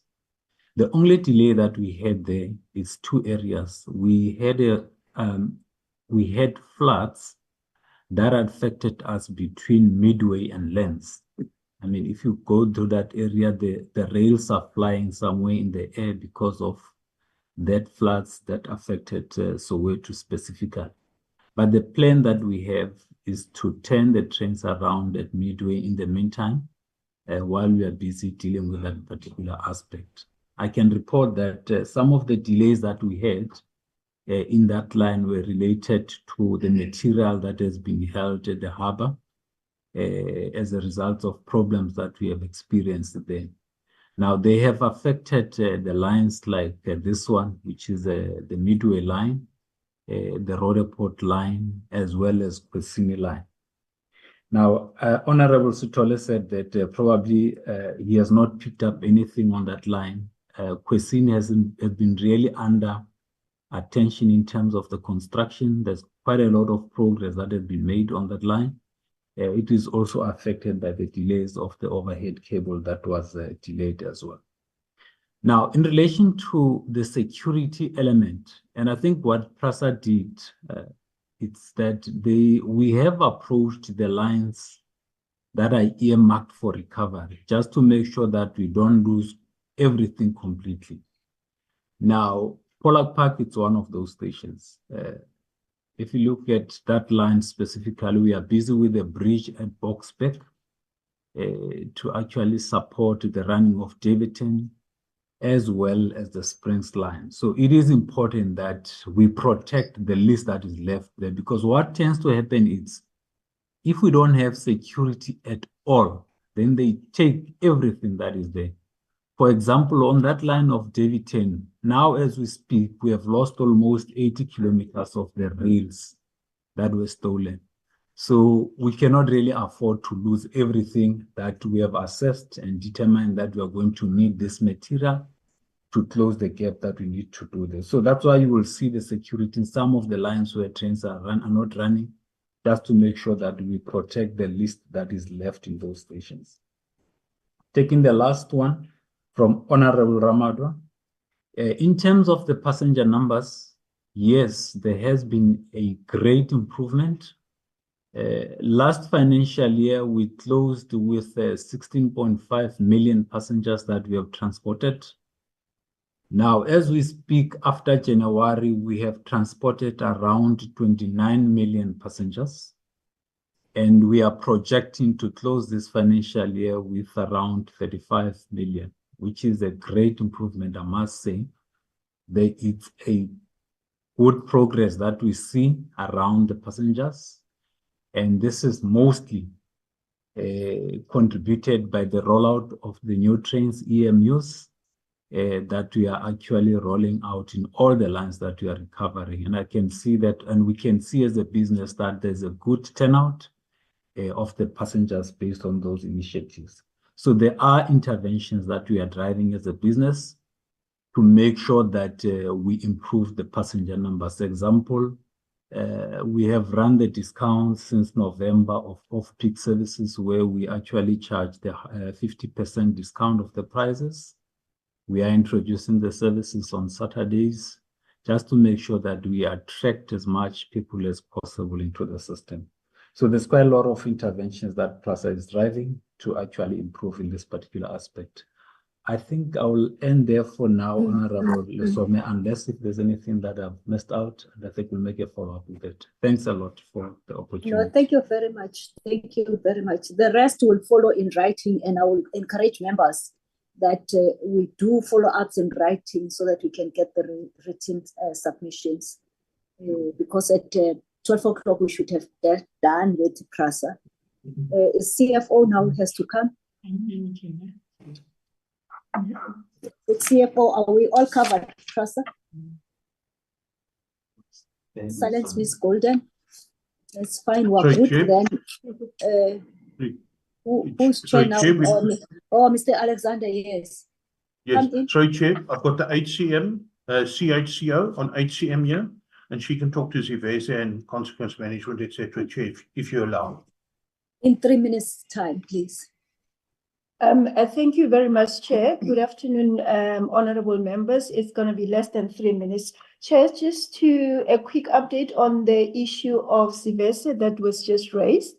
Yes, the project started a while back and it had different phases that was attached to it, but safe to say, Chair, at the moment, as you all are aware, that there was an SIU proclamation in relation to Zivese. However, this simply means that all the work that has actually been done will also be handed over to SIU to conclude in terms of the other aspect of Zivese. One of the things that had actually, and I think it was something that was also mentioned, it's an issue that relates to the skills. We did indeed conduct a skills audit, which the report is about to be available in relation to the skills metrics of the managers. So all those other outcome of Zivese would actually be shared in due course as and when the time is right. But safe to say, Chair, we are nearing the project or the completion and the closure of Zivese in due course. Thank you very much, Chair. Thank you very much. Definitely it was below 3 minutes. Chair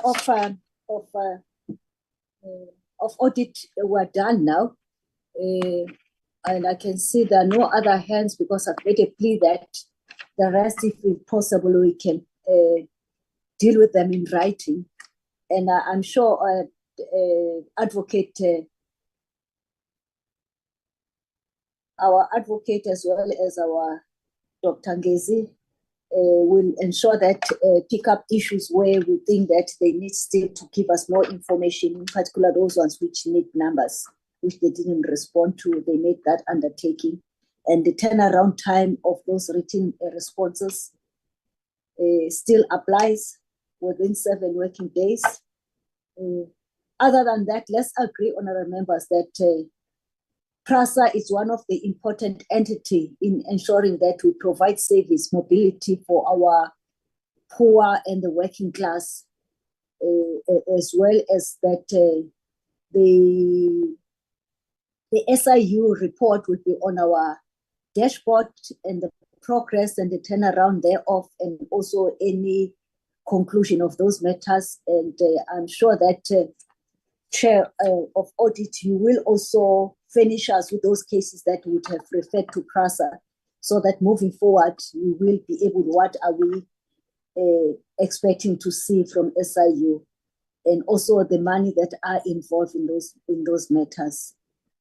Other than that, we all agree that moving forward, on behalf of the board or the chair, that you endeavor that you meet the requirements of Parliament in terms of your reports, and also from our side, from this 6th Parliament to the 7th Parliament, whether we're there or not in the 7th Parliament, but Parliament will never also compromise their turnaround compliance regulatory timeframes, because then it does have a spill-off in number of issues. Even also to do any interventions as the portfolio committee doesn't give us any room, notwithstanding whatever reasons, but those reasons must be kept between your good self and the department. It shouldn't impact on the workings of Parliament and the portfolio committee. I understand, DG Advocate, you have joined us now. For record purposes and completeness of our proceedings, we actually wasted about 45 minutes dealing with the issues and surprises of the apologies. from the department. If I'm not going to make any reference to the minister and deputy minister, but your good self, if there's any apology must be received on time, because you are the administrative head of transport, as it were, as a department, and we rely on you as an accounting officer delegated by the minister. Otherwise, if you can allow anyone at any given time through surprises come and address the committee, will also equally be accused of interfering with the administration. There are clear administrative protocols that needs to be observed, and I'm happy that you have joined us. Now we will proceed, Advocate DG, to receive the department's 2023-24, the second and the third quarter report, as it were.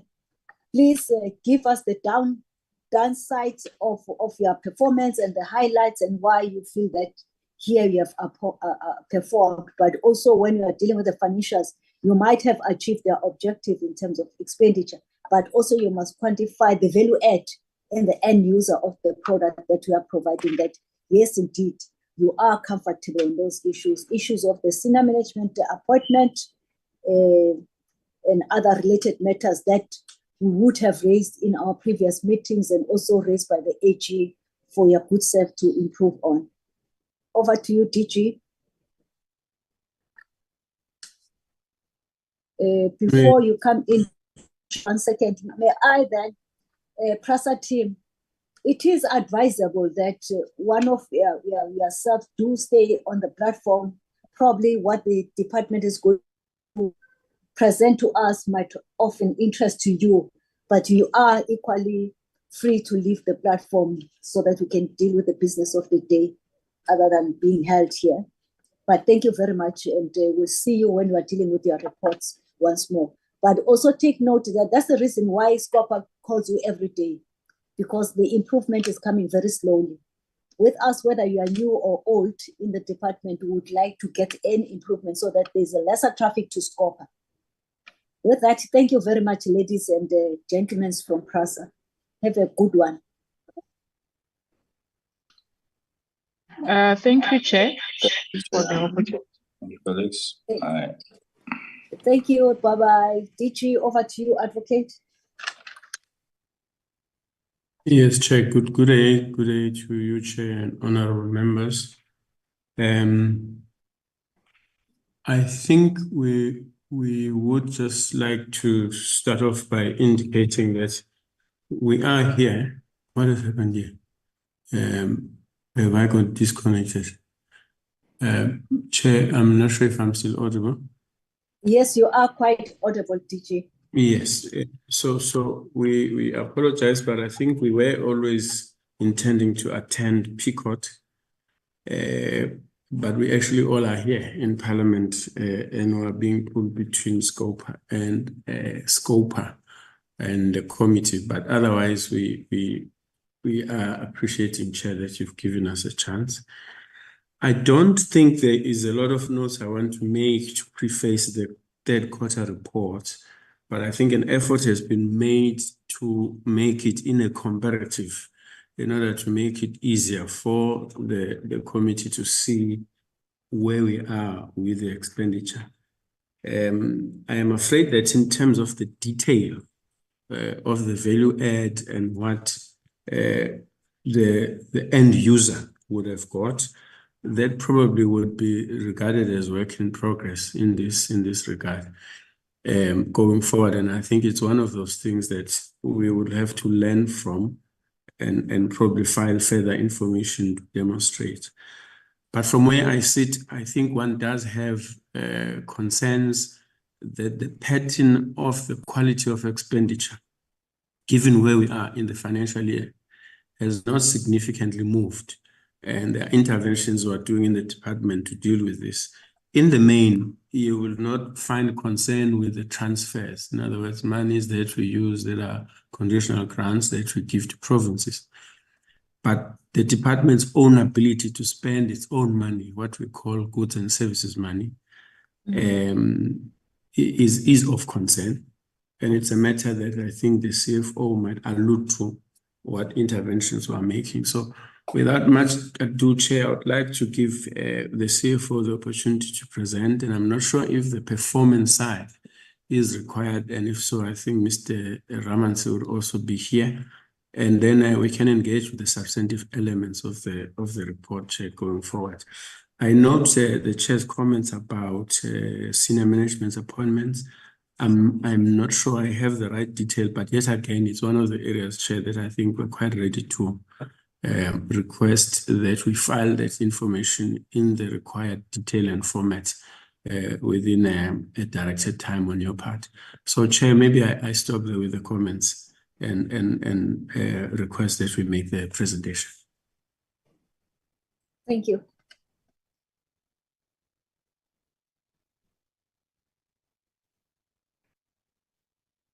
DG, who's going to make the presentation? Thank you, Chair. Oh, okay. The presentation will be made by myself and Mr. Ramansi. We're gonna start with the performance information, then we will complete it with the financial report. Thank you, Chair. Okay, you can proceed, Mr. Matlala. Thank you, Chair. If we can be guided, Chair, there's both the second quarter report and the third quarter report. I guess the committee would want us to start with the second quarter report before we go to the third quarter report. Just that guidance, Chair. That's correct. Oh, thank you very much. I'm going to be doing the third quarter report. Chair, if I can ask the Secretary to allow Ms. Saramateka to share for me, just to share the present. The second. Yeah, I'm going to start with the second quarter report. If I can ask Valerie to allow Saramateka to share the report, sharing rights of the report on the platform. Safe to say, Chair, this is while I'm waiting for the report to be shared on the platform, this is the report that covers the period the 1st of July to the 30th of September 2023, which is the second quarter of the financial year 23-24. It will be based on the APP that was approved in March 2023. Also responding to the revised DOT strategic plan of 2020-25 and some elements that are also in the medium-term strategic framework of 2019 to 24. And I can also confirm that it is in compliance with the relevant statutory requirements. Sarah, can you share the report?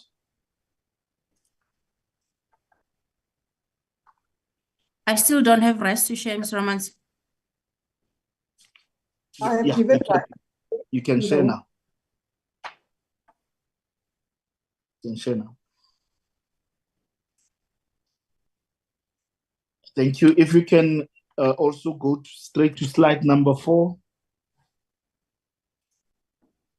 Slide number 4. Chair, if you see in the quarter under review that we met 85% of our targets. Obviously, we missed 15%. We'll just go to the next slide later to just talk to that. In terms of, stay on slide number 4, Sarah. In terms of the indicators that we are tracking that are highlight to us, persons with disabilities, against the establishment, we have a component of 2.2% of persons with disabilities in the department. As at the end of September 2023, our vacancy rate was sitting on 22.17, obviously impacted by unfunded positions that were still in the establishment. The turnover rate was at 1.19, and against a target of 50% women in SMS, the department was sitting at 45.37. If you go to slide number 5, very quickly, you'll see that for the period under review, we had 52 performance targets that were assessed for performance. 44 of those met the targets as per the technical indicator description, and we missed 8 targets. 3 of those that were missed were in administration, 3 were in road transport, 1 was in civil aviation, and 1 was in maritime transport. And overall, was 85%. If you go to slide number 8, under administration, if you go to slide number 9, the slide number 9 will cover the filling of vacant positions, chair and members. You'll see that for the period under review, 29 vacant positions were filled. Year to date, that is as at the end of September 2023, the department had filled 54 positions as from the start of the financial year. For quarter 2, 29, and that 29 was made of 18 new appointments, 10 internal promotion, and 1 contract appointment. As stated, the vacancy rate was sitting at 22.17, which was a decrease of 1.68 if you compared to where we were at the end of June 2023. And if you discount the vacant, the unfunded positions, the vacancy rate went down to 17.32. Obviously, our target is to go below 10% as allowable in the public sector. The turnover rate was sitting at 1.19. We lost 8 colleagues during the period under review, 2 of them through resignations, and 2 of our colleagues passed on, and 4 were transferred out of the department. And for the period covering quarter 1 and quarter 2, cumulatively we lost about 33 employees that were got out of the establishment due to various reasons, from resignations to retirement to external transfers, and some of them passing on in that regard. If you go to slide number 10 very quickly, in this slide we capture the colleagues that were trained in line with the workplace skills plan, 246 training interventions affecting 196 officials who were trained in 246 training interventions. You'll see that we tried to break it down. Those that were trained, 187 of those were African, 2 of those that were trained were white, 3 were Indians, and 4 were colored. In terms of the gender breakdown, 78 of those that were trained were males, and 118 were females who underwent various training interventions. If you go to slide 12, here we noting the bursaries that were managed by the department as at the end of September. A total number of bursaries were 186. From those 186 bursaries, 117 beneficiaries of these beneficiaries were female, 69 beneficiaries were male, and 1 person with disability also benefited from the bursaries, and 26 beneficiaries were youth. If you go to the next slide, in terms of our internships, we had a total of 50 internships as at the start of the financial year. 2 of the interns got out of the program because of employment elsewhere, and we were left with 48 interns who all of them are youth. In terms of the gender breakdown, 27 of those interns were female and 23 are male, and 1 person with disability recorded within the contingent of interns. I'm not going to talk to the slide 14, 15, and 16. The CFO will touch on that when he talks to performance. If you go to slide 17, so that we can touch on the areas where we have not met our target. The first target that we did not meet was the responses to parliamentary questions. Obviously, we target to respond to 100% of those. For the period under review, we had 146 questions that we needed to respond to. About 14 were not submitted within the deadlines that were prescribed. What we are doing internally, we have established a process flow with strict timelines so that we can hold our officials to account and report within reported timelines. When we come to report our quarter four, you'll see the progress that we've made in this regard. In terms of the breakdown on slide number 18, for the National Assembly only, there were 95 questions. We've managed to respond to 81 of those within stipulated timelines. 12 of those were not within the timelines, but there were 2 that were not reported to, but they were still within the timelines at the time of reporting. The next slide, the National Council of Provinces.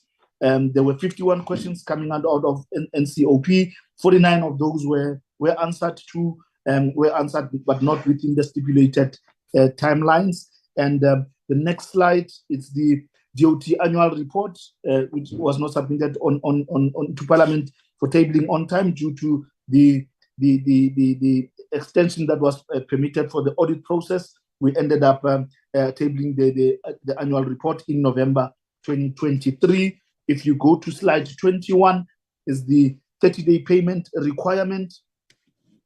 Chair, 167 invoices were not paid within the timelines. 149 in July, 10 in August, and 8 in September. All of them is due to non-adherence to applicable internal controls for payment processes.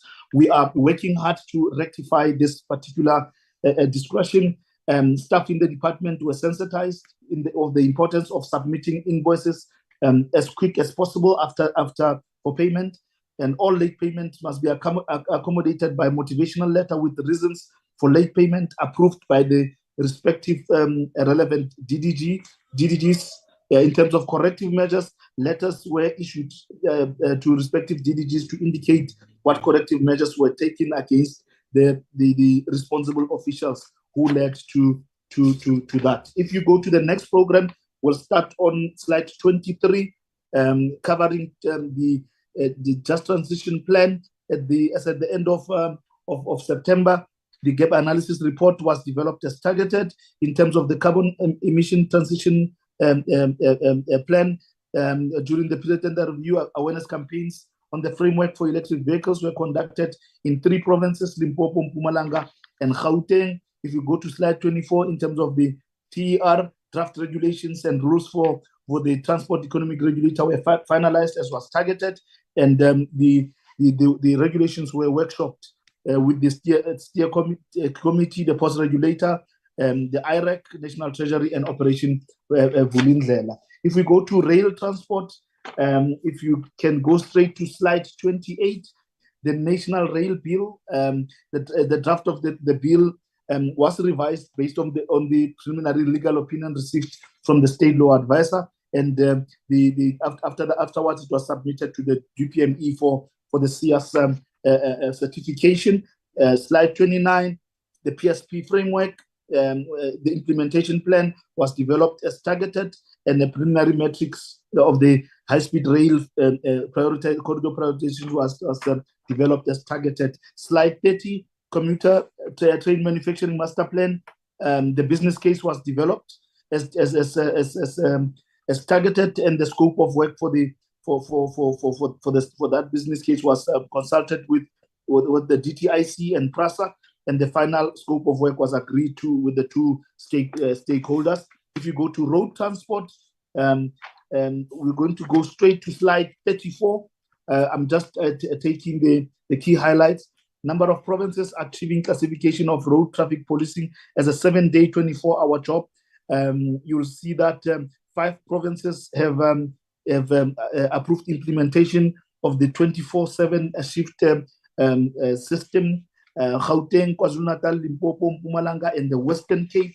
And during the consultations, as we go to slide 35, during the consultations, you'll see that provinces preferred the 8x3 rotation model, with the first shift starting at 8 until 2, the second shift starting from 2 until 10, and the last shift from 10 until 6 o'clock in the morning. If we go to, we skip the other slides, we go to slide 39, where we cover the areas of non-achievement. The first non-achievement was on the turnaround time for issuance of driving licenses. There was a breakdown of production machine in April 2023, resulting in the backlog. and that the process that happened was the one of working around that backlog. When we go to slide 40, the draft, the General Laws Amendment Bill, internal consultations was not conducted during the period under review. There was a legal opinion that was received from the state law advisors that the General Laws Amendment Bill must be separated into individual bills as they fall under different sections of the Constitution, some in Section 75 and some in Section 76. The request was made to the minister to approve amendment of the APP, and that approval was granted. And that particular target is now being tracked as individual bills that have been separated. If you go to slide 41, the road infrastructure funding policy, the policy was supposed to have undergone a CS certification. However, it's still delayed due to consultations with the National Treasury, who are the custodians of funding models and policies. And we still awaiting that particular feedback from the National Treasury. And we want to review that APP target so that it also highlights that dependency that is outside the departmental control. If you go to civil aviation, slide 43, the civil aviation policy approved by cabinet, the draft policy was submitted to GPME for CS certification as targeted. If you go to slide 44, National Airports Development Plan, the stakeholder consultations on the draft plan were conducted as targeted. If you go to slide 45, in terms of the Independent Aviation Safety Investigation Board, the ASIP, the applications and nominations for ASIP were facilitated, and a list of nominated members was compiled. If you go to slide 47, where we're dealing with the area of non-achievement on the civil aviation transformation strategy, the target was to develop the status quo report. Delays were experienced due to stakeholder consultations that was delayed. If you go to maritime, we'll go straight to slide 49, where we're talking to the National Ports Amendment Bill approved by Parliament. Stakeholder consultations on the draft bill were conducted, and SAMSA and National Treasury are still to provide their inputs, as was targeted also in that particular quarter. Slide 50, the corporatization of the National Ports Act, the National Freight Logistic Crisis Committee had adopted measures to assist in the acceleration of the corporatization of the TNPA, and the DOT will continue to monitor progress of all outstanding processes until the TNPA is fully corporatized as per our plan, APP and the strat plan. If you go to slide 51, the first area of non-achievement, that's the only area there in terms of the business case for the National Shipping Company. Delays were experienced with regard to the vetting process, and we are currently engaging the DBSA to ensure that we finalize the legal process in that regard. If you go to public transport, the first part, slide 53, will talk to the review of the IPTN approach. A draft review report has been developed, and the report will provide an overview of the 13 municipalities that have been reviewed with regard to their progress made to date, challenges identified in the implementation and rollout of various processes, as well as mitigation measures that have been put in place to address the identified challenges. From slide 54, slide 55, 56, 57, 58 is just where we provide the detail on where we are in terms of the cities that have been assisted with the planning and the operation of IPTNs. If you go to slide 59, the readmission of the 3 cities into the IPTN, the biannual report was developed as targeted. Sunduzi local municipality submitted its budget proposal and for consideration for readmission. And with regard to Buffalo City, as a metropolitan municipality, the city did not meet the 31 July milestone for the admission as was targeted. And in terms of Mbombela, they have acknowledged that they were not ready for readmission and needed to get the house in order first. One of the issues is to start complying to the DORA before they can consider applying for readmission. If you go to slide 61, average weekday passenger trips, cities operating IPTNs, sitting at 142, 287.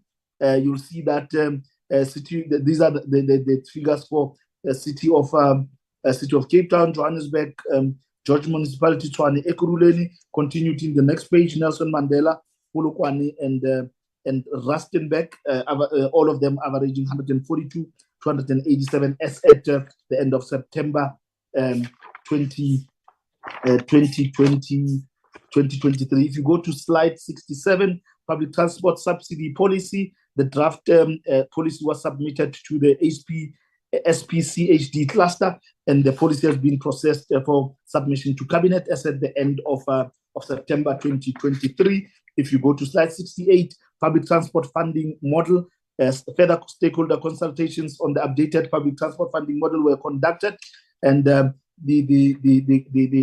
two slides then capture the essence of what was captured in the consultations. If you go to slide 70, the framework for the taxi industry empowerment model implemented. The process of the implementation of the ownership model has been finalized. The process to transfer the shares for the taxi industry is underway, and a share certificate will be issued. The Taxi Recapitalization in South Africa, TRSS, has been fully established, and a memorandum of incorporation accompanying the implementing entity was submitted and approved accordingly. If you go to slide 71, you'll see in terms of the scrapping of old taxi vehicles for the period under review, a total of 1,026 old taxi vehicles were scrapped during the period under review. In essence, Chair, if you go to slide 75, Sarah, where we capture the dedicated public transport law enforcement capacity, a benchmark exercise was conducted with KZN on the model, but in essence, most provinces listed budgetary requirements as the main challenge for the establishment of dedicated public transport law enforcement structures, mainly to deal with illegal operations as was reported in the survey that was conducted. If you go to slide 77, that's where we capture the issues around Shoba Kalula bicycle distribution in rural municipalities for the period under review, which is July to September. A total of 2,928 bicycles were delivered across 7 provinces, and the detail is in the presentation as to how many bicycles were distributed in each province as detailed there. And we'll just hand over to the CFO so that the CFO can touch on financial information for the period July to September 2023. Over to you, CFO. Thank you very much, Honorable Chair. We go now to, if you go to slide 81, so that I can just deal with the next slide. Yeah, next slide. Thank you very much. I want to make this overview before we go to other transaction and other information that for the period under review from April to September 2023, the department was able to spend about 39.3 billion, of which it translates into 49% of the current budget of 79.5 billion. However, our plan was that by the first 6 months of the year, we must spend 39.5 billion. So this is below the target by an amount of 239 million. There is a slower spending, and most of it are on compensation of employees and on goods and services, and some transfer and subsidies transactions have not been made by the end of the second quarter. I also want members to know that as part of the adjustment budget, the department baseline was reduced by an amount of 1.2 billion.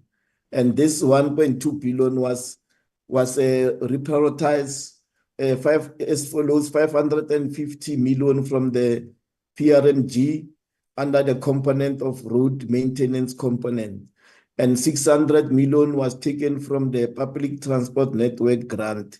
And finally, 120 was taken from the tugboat triple P unitary payment, which is allocated under goods and services. The reason for this deduction, members, was due to the significant and unforeseeable economic financial event affecting the fiscal target set in the annual budget as communicated by National Treasurer. So all the department had their budget reduced for different amounts. I also want members to know that the reduction on conditional grants will have a negative impact on the planned project, which will lead to further postponement in the implementation of those projects, especially the infrastructure project, which will further deteriorate the transport infrastructure and also contribute to job losses. The delays in the implementation of capital will escalate the cost of service provision in future and lead to poor public transport services. In relation to transfer payment, conditional grants have been paid according to the payment schedules, except for the payment of the Road Traffic Infringement Agency for the ARTO rollout. This is pending the submission of the request for funds from the entity and the itemized budget for the rollout as per the condition of the allocation letter from the National Treasurer. If we go to the next slide, where we can deal with a compensation of employee, where we can just highlight that from April to September, the department managed to fill 54 posts, of which 15 were at SMS level and 39 across other salary levels. 30 officials in this period have left the department between April and September. In this period, we also processed a virement of 10 million, which was approved for this compensation on employee from goods and services in order to cater for the cost of living adjustment on the salaries of the officials. If I go to goods and services, you'll see that the 349 million of the total budget of 1.1 billion for the financial year was spent. And the plan target was that by that period, we should have spent 470 million. So here we are indicating that there is an under expenditure of 121 million as at the first 6 months of the year. The underspending is mainly on projects such as the central data repository on roads, which delayed, and part of the funds have been shifted across programs to augment compensation of employee on the cost of living adjustment. We also have an underspending on public transport grant monitoring project, whereby a panel of experts have been awarded later in the year. We also have National Rail Master Plan as well as the National Devolution Strategy. So those are some of the areas and projects that were delayed, which created an under expenditure at the end of the first 6 months. However, I want members to know that the interventions have been put in place to track the procurement process, and during the adjustment budget, funds were reprioritized to better align the resources with the budget. Next slide.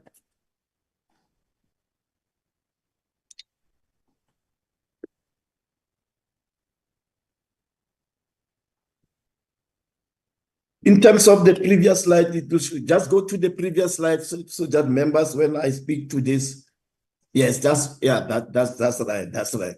If you look at this slide, it shows you the expenditure per program, where you can see that the administration were underspent by 18.7 million, ITP overspending of 10 million, rail transport underspending of 20 million, road transport. I'm not gonna go through of them. In total, the department was slow in spending by about 239 million, and the details are given in the next slide.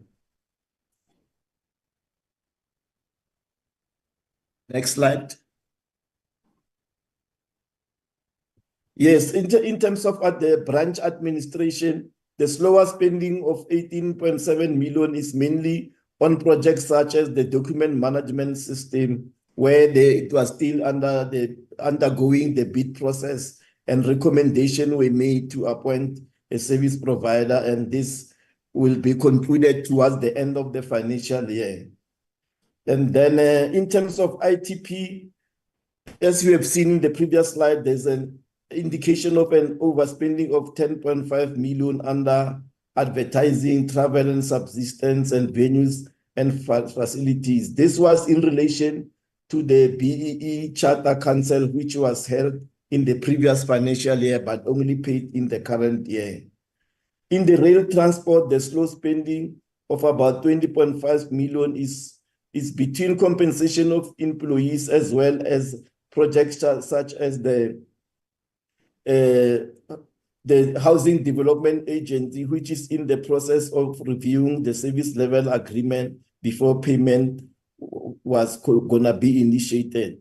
And members must take note that that project towards the third quarter, it was implemented, and there was already a movement towards the removal of the people settling at the railway reserve in Cape Town. In roads transport, slower than spending was amounting to 88 million, and this was due to non-payment of RTA for the ARTO rollout, of which it was waiting for the submission of the itemized budget, which part of it was submitted in the third quarter, and it was settled then.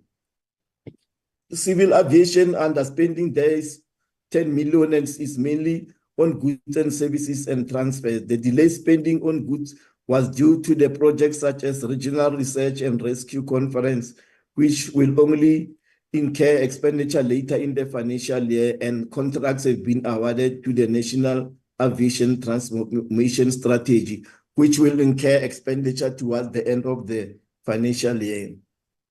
Under transfers in this branch is due to the outstanding payment to non-profit institution for the Off-Road Rescue Unit and the South African Radio League, which were submitted towards the end of the third quarter. In the maritime, slower spending of 13 million, mainly on goods and services, is in relation to the World Maritime Day and other projects which are expected to commence later into the financial year.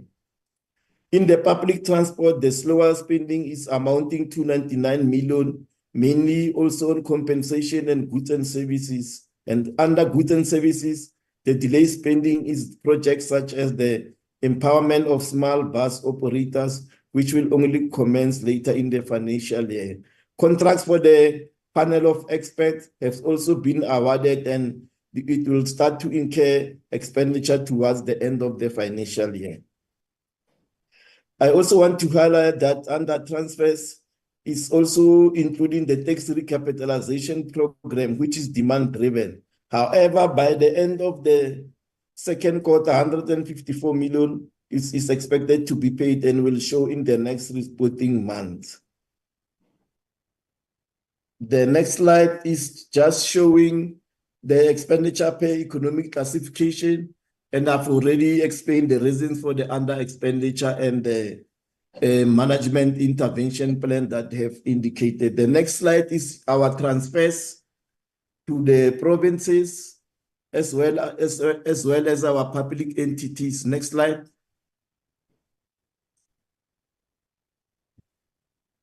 Yes, yeah. This is the transfer to the first portion is our conditional grant to the provinces, and the last one is for the municipalities. And then there's also transfers to our public entities, and the details are given there, how much we have transferred. Next slide is the other non-profit organization, which we also fund, like for the taxi scraping, non-profit South African Taxi Council, and all of them are almost on par with their spending because we transfer according to the approved payment schedule. Then the next slide will indicate the details of the PRMG. The next one will detail the PTOG, which is your public transport operation grant. And the next slide is our transfers for the network grant. And then the next slide is just dealing with the adjustment budget. As I indicated in my first slide, that in the current financial, in the year under review, we requested or actually instructed to reduce our budget by 1.2 billion. And this is how the budget reduction was implemented by the department. Thank you, Chair, and thank you, members. That's the second quarter report. Okay. And the third one, DG, because I thought as you move along to say it will be reflected in future, then you will also tap in the third quarter so that we do have a sense of comfort instead of repeating ourselves in terms of the programs. But nevertheless, how do you intend to approach the third quarter? DG? Thank you, Chair. I thought the third quarter stands on its own, and I thought the CFO would cover that. That's how we had prepared it. With your permission, Chair, I don't think there's a way we had integrated it. Okay, so it has been covered because this was the CFO was speaking, isn't it, presenting? Confirm, I don't think that he covered the third quarter. The CFO can please confirm?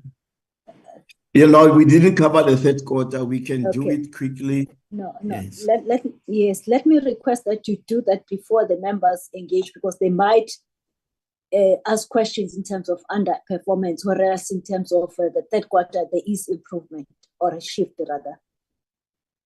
If we can be done in a summative way, so there were issues that you raised that are carried forward for the third quarter. If you can just quickly talk to those ones and allow the members thereafter to engage on the presentation. Over to you, DG. Without delay, CFO, can we get into the report, please?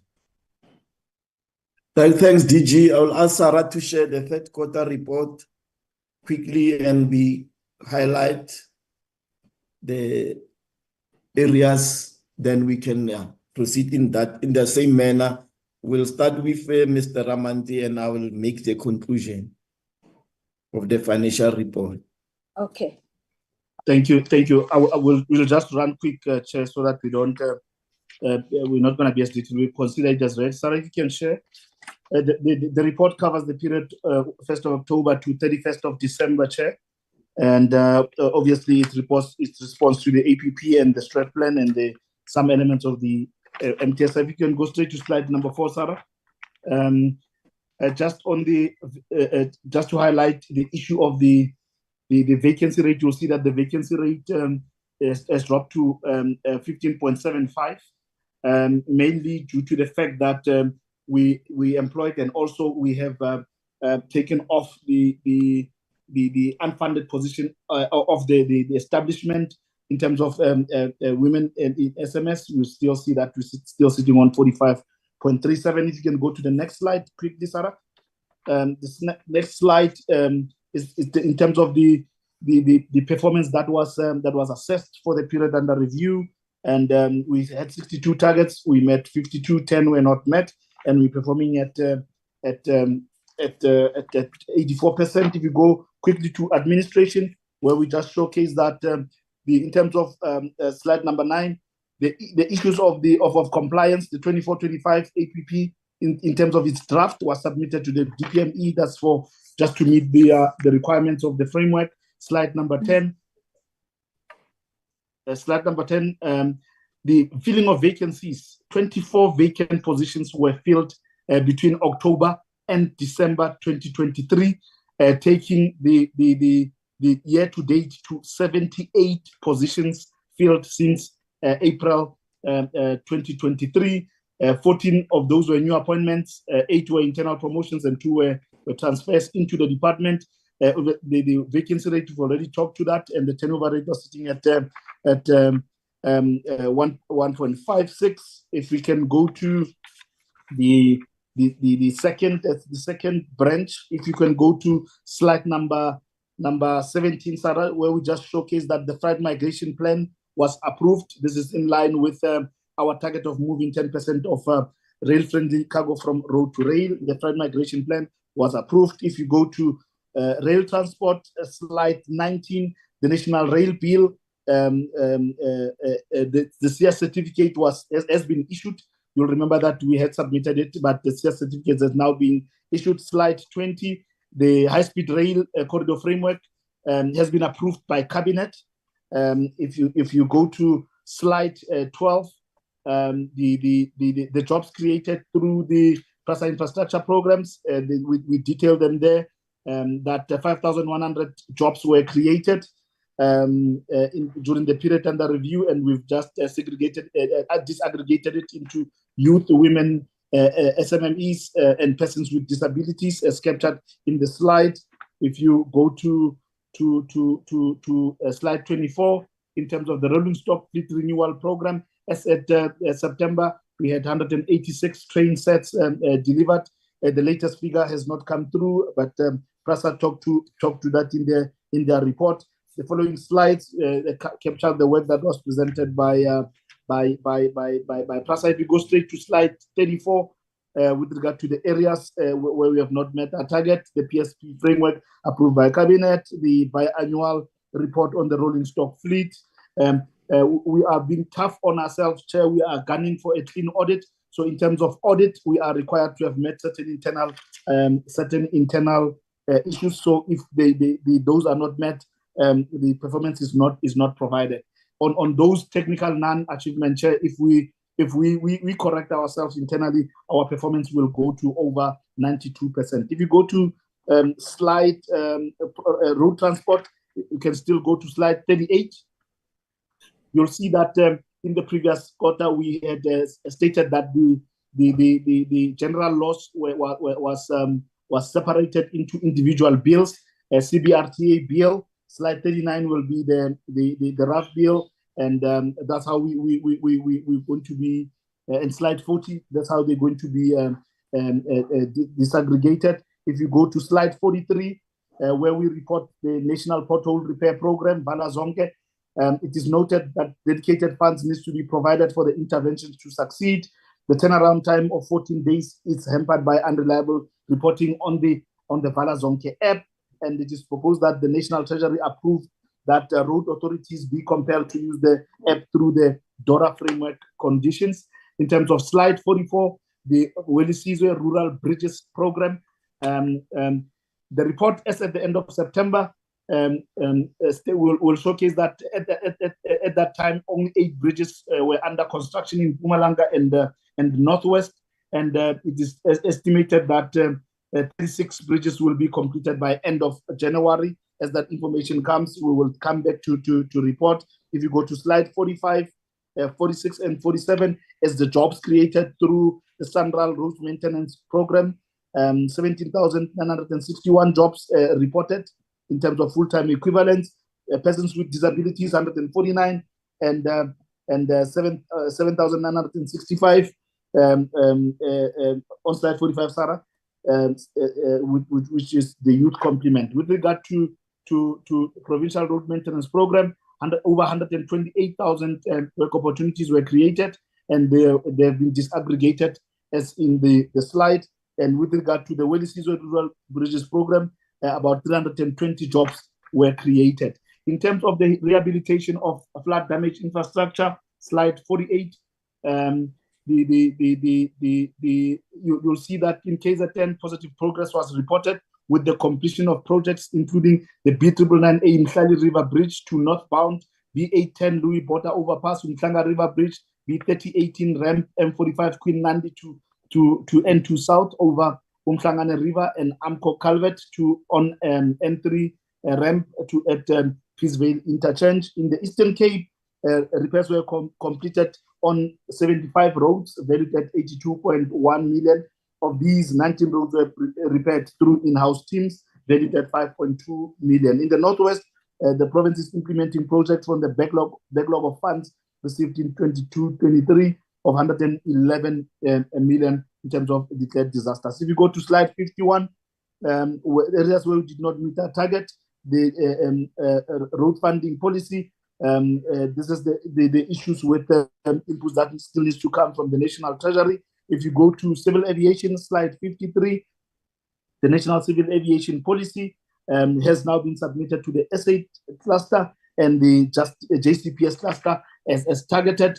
The ACIP, the progress is that the memorandum for the aviation experts to assist in the shortlisting has been submitted. And if you go to the areas of non-achievement from slide 56, the National Airports Development Plan, that's the area of technical non-achievement, and also with regard to the aviation safety strategy, that's the areas where we need to correct ourselves. The stakeholder consultations with regard to National Civil Aviation Transformation Strategy on slide 58, and comprehensive consultations with stakeholders were hindered by the failure to deliver by the service provider. We'll continue to work on that. If you go to maritime transport, the Ports Amendment Bill, slide 61 has been submitted to the State Law Advisor. And from slide 62, that's where we capture the safety and incident rates in maritime. The number of maritime incident rates reported is 81. It's an increase of 28 compared to the same period in the previous, from April to November. Fatalities, 17, an increase of 11 fatalities compared to April to November of 2023. If you go to slide 63, the pollution rate, the 4 pollution incidents recorded across the coastline, a reduction of the rates as compared to maritime pollution of 2019. If you go to public transport, slide 65, in terms of the review of the IP10 approach, stakeholder consultations conducted with the national treasuries and the municipalities that are stated there, and further agreed that there will be one-on-one consultations with other municipalities before a final report is issued in that regard. If you go to slide 75, in terms of the TRP, the number of old taxi vehicles scrapped during the period under review is 639.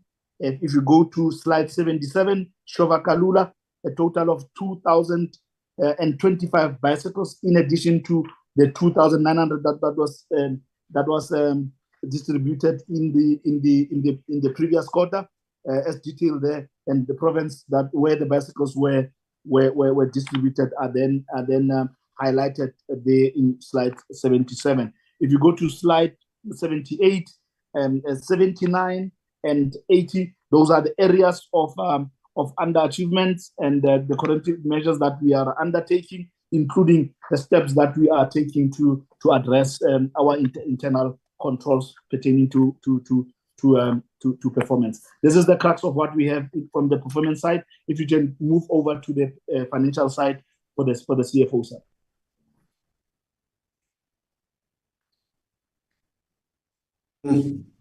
Let's go to slide 84.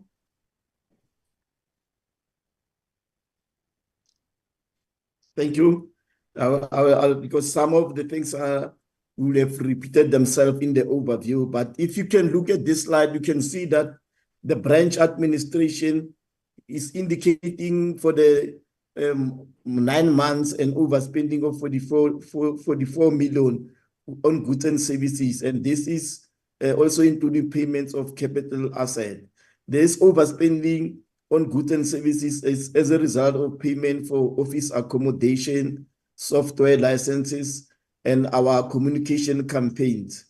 And on capital asset is due to invoices not paid in the previous financial year relating to the bulk procurement of a desktop and laptop, which was made by the department.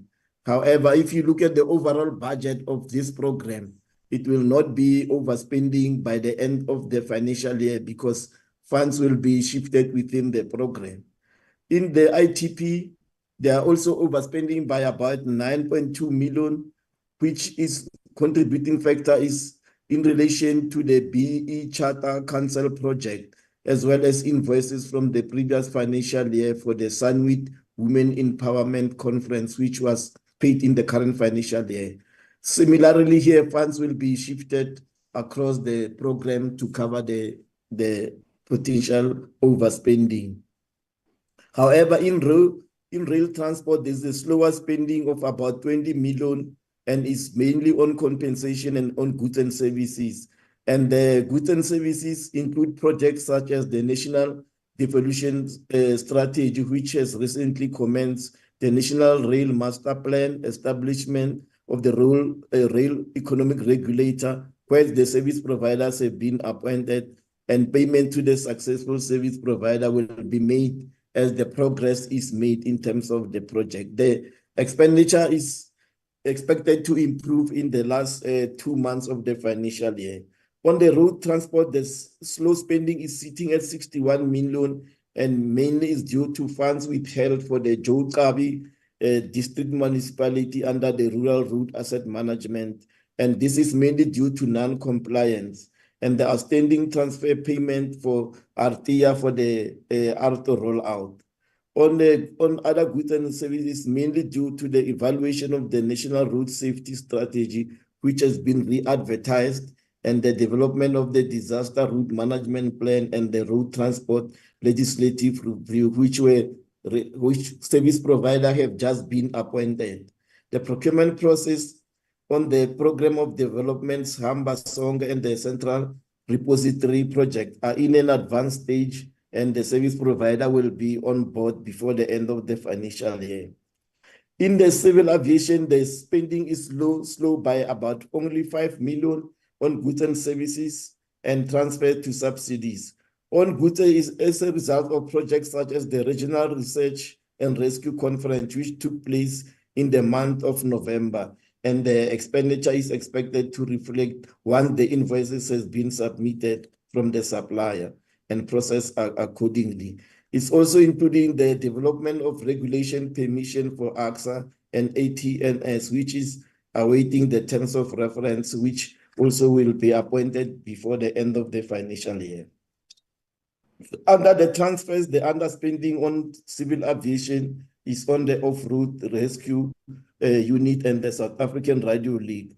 Constant follow-up is still being made for these entities to submit their claims.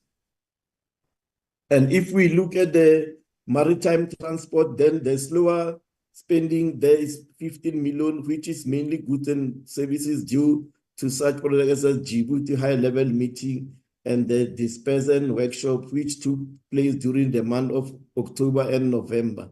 The invoices are still awaited for processing the payments. Other contributing factors include the launch of the Port Noloth project, which was expected to take place or which took place in February, as well as other goods and services. So we expect those invoices, when as they come in, are settled and will improve the expenditure status. In public transport, the underspending is sitting at 380 million by the end of December, which is compensation of employee and goods and services. In the goods and services, it must be noted that the contracts have been awarded for the part of the panel of experts for the capacity on the public transport grant monitoring and also on the Land Transport Amendment Act, as well as the implementation of IPTNs in district municipalities. Intervention have been put in place to fast-track process of other goods and services, and this will improve the expenditure towards the financial year. The also underspending on transfers as a result of the taxi recapitalization program, which is demand-driven. However, I want to confirm that an amount of 96 million was expected to be paid in the January month, and I can confirm that that amount was paid, which will improve the transfer to in relation to the taxi recapitalization project. Thank you, Chair. And I think the next slide is the goods and services, the explanation. The next slide is the goods and services or per economic classification. The information is submitted and the reasons are similar to the one I just given to the committee now. And the next 5 slides is the detailed information on the transfers to our entities, our non-profit and our provincial and municipal grant. Thank you, Chair. Thank you very much. That was quick. Honorable members, Here are the second and the third quarterly reports. They are distinct, they are separate from each other. However, because of time, we felt that they must just follow each other so that we can engage on these ones. I will now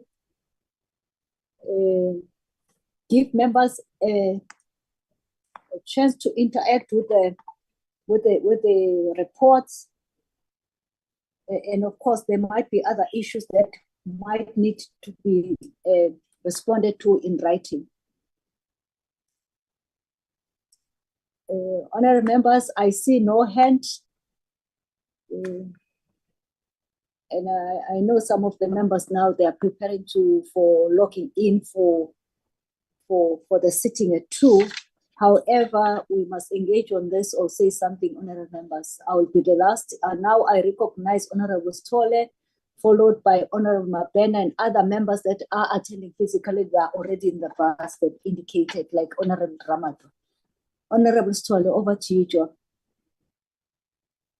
Thank you very much, Honorable Chairperson. Honorable Chairperson, thank you for the report from the department, and it actually helps us to understand the damage that are in the department and the improvement that is happening in the department.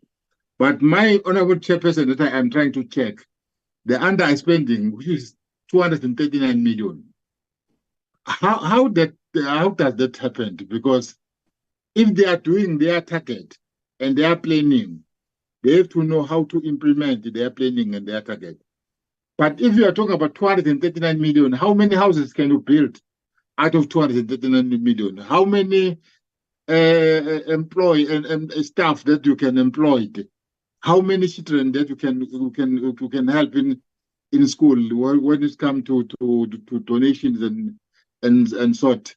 When it comes to that 239 million, if they can actually explain why are they doing that to us and to the nations.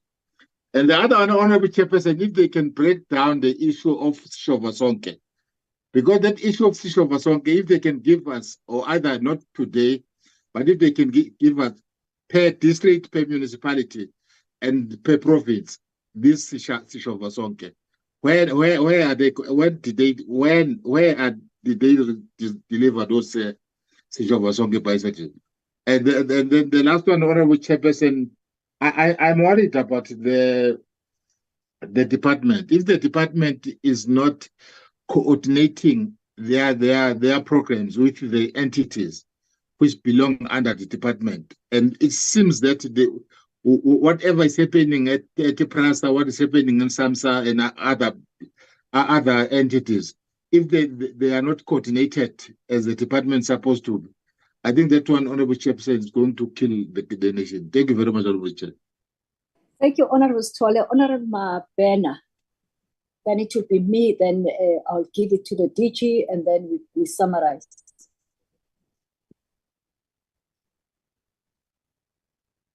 Honorable Mabena, I can see you. It's your turn now. Honorable Mabena, you are unmuted, but you are not saying anything. Or I can't hear you. Can you hear? Now it's improving a little bit. Can you hear me now? Better. Thank you so much. Okay. Apologies, we've got load shedding. Yeah, I'd like to agree with my colleague to say that these reports show how much the damage is there within. But I think one other thing is that maybe this must also be reflected in the legacy report.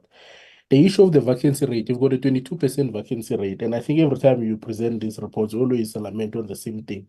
But also the other issue is that you had 29 vacant posts, and then you fill them with new appointments. 18 people were hired there, and then you promoted 10 people. Again, goes back to same thing that I always say. Who is the talent acquisition specialist within the department? You don't just wake up and promote someone, but you plan.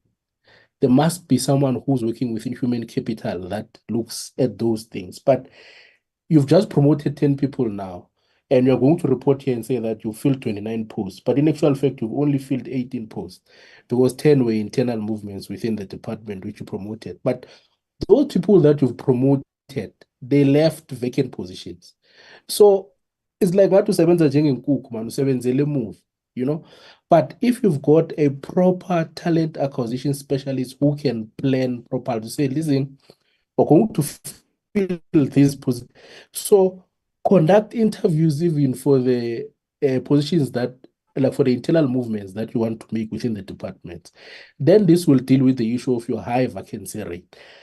I can tell you, if I have a 22% vacancy rate, I definitely fire someone within the human capital management component if this was my company. Luckily, this is government, and unfortunately, government moves very slow. The other issue is the issue of the answering of the questions within the National Assembly.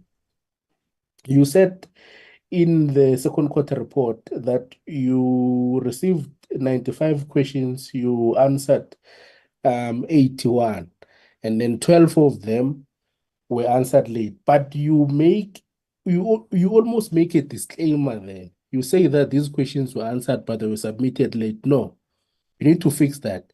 These questions were not answered. Even if they were answered, but the fact that we submitted them late, it means that we would not have access to them. So from our standpoint, those questions were not answered because the entire ecosystem of the process should be from the question is asked, the question is responded to, the question is submitted, so that the person that asked the question can then be in a position to get access to it. That did not happen. So you can't come and report here and report half-truths and say, but there's no but here. Fact of this, 95 questions in the National Assembly were asked, you only responded to 81. That's it. This issue of 12 and making excuses here is not going to be acceptable. The other issue is this, businesses. And we said cost management. The DG was there, tried to respond to the issue, but the issue was not responded to. Comes back again in the second quarter now. 167 invoices were paid late.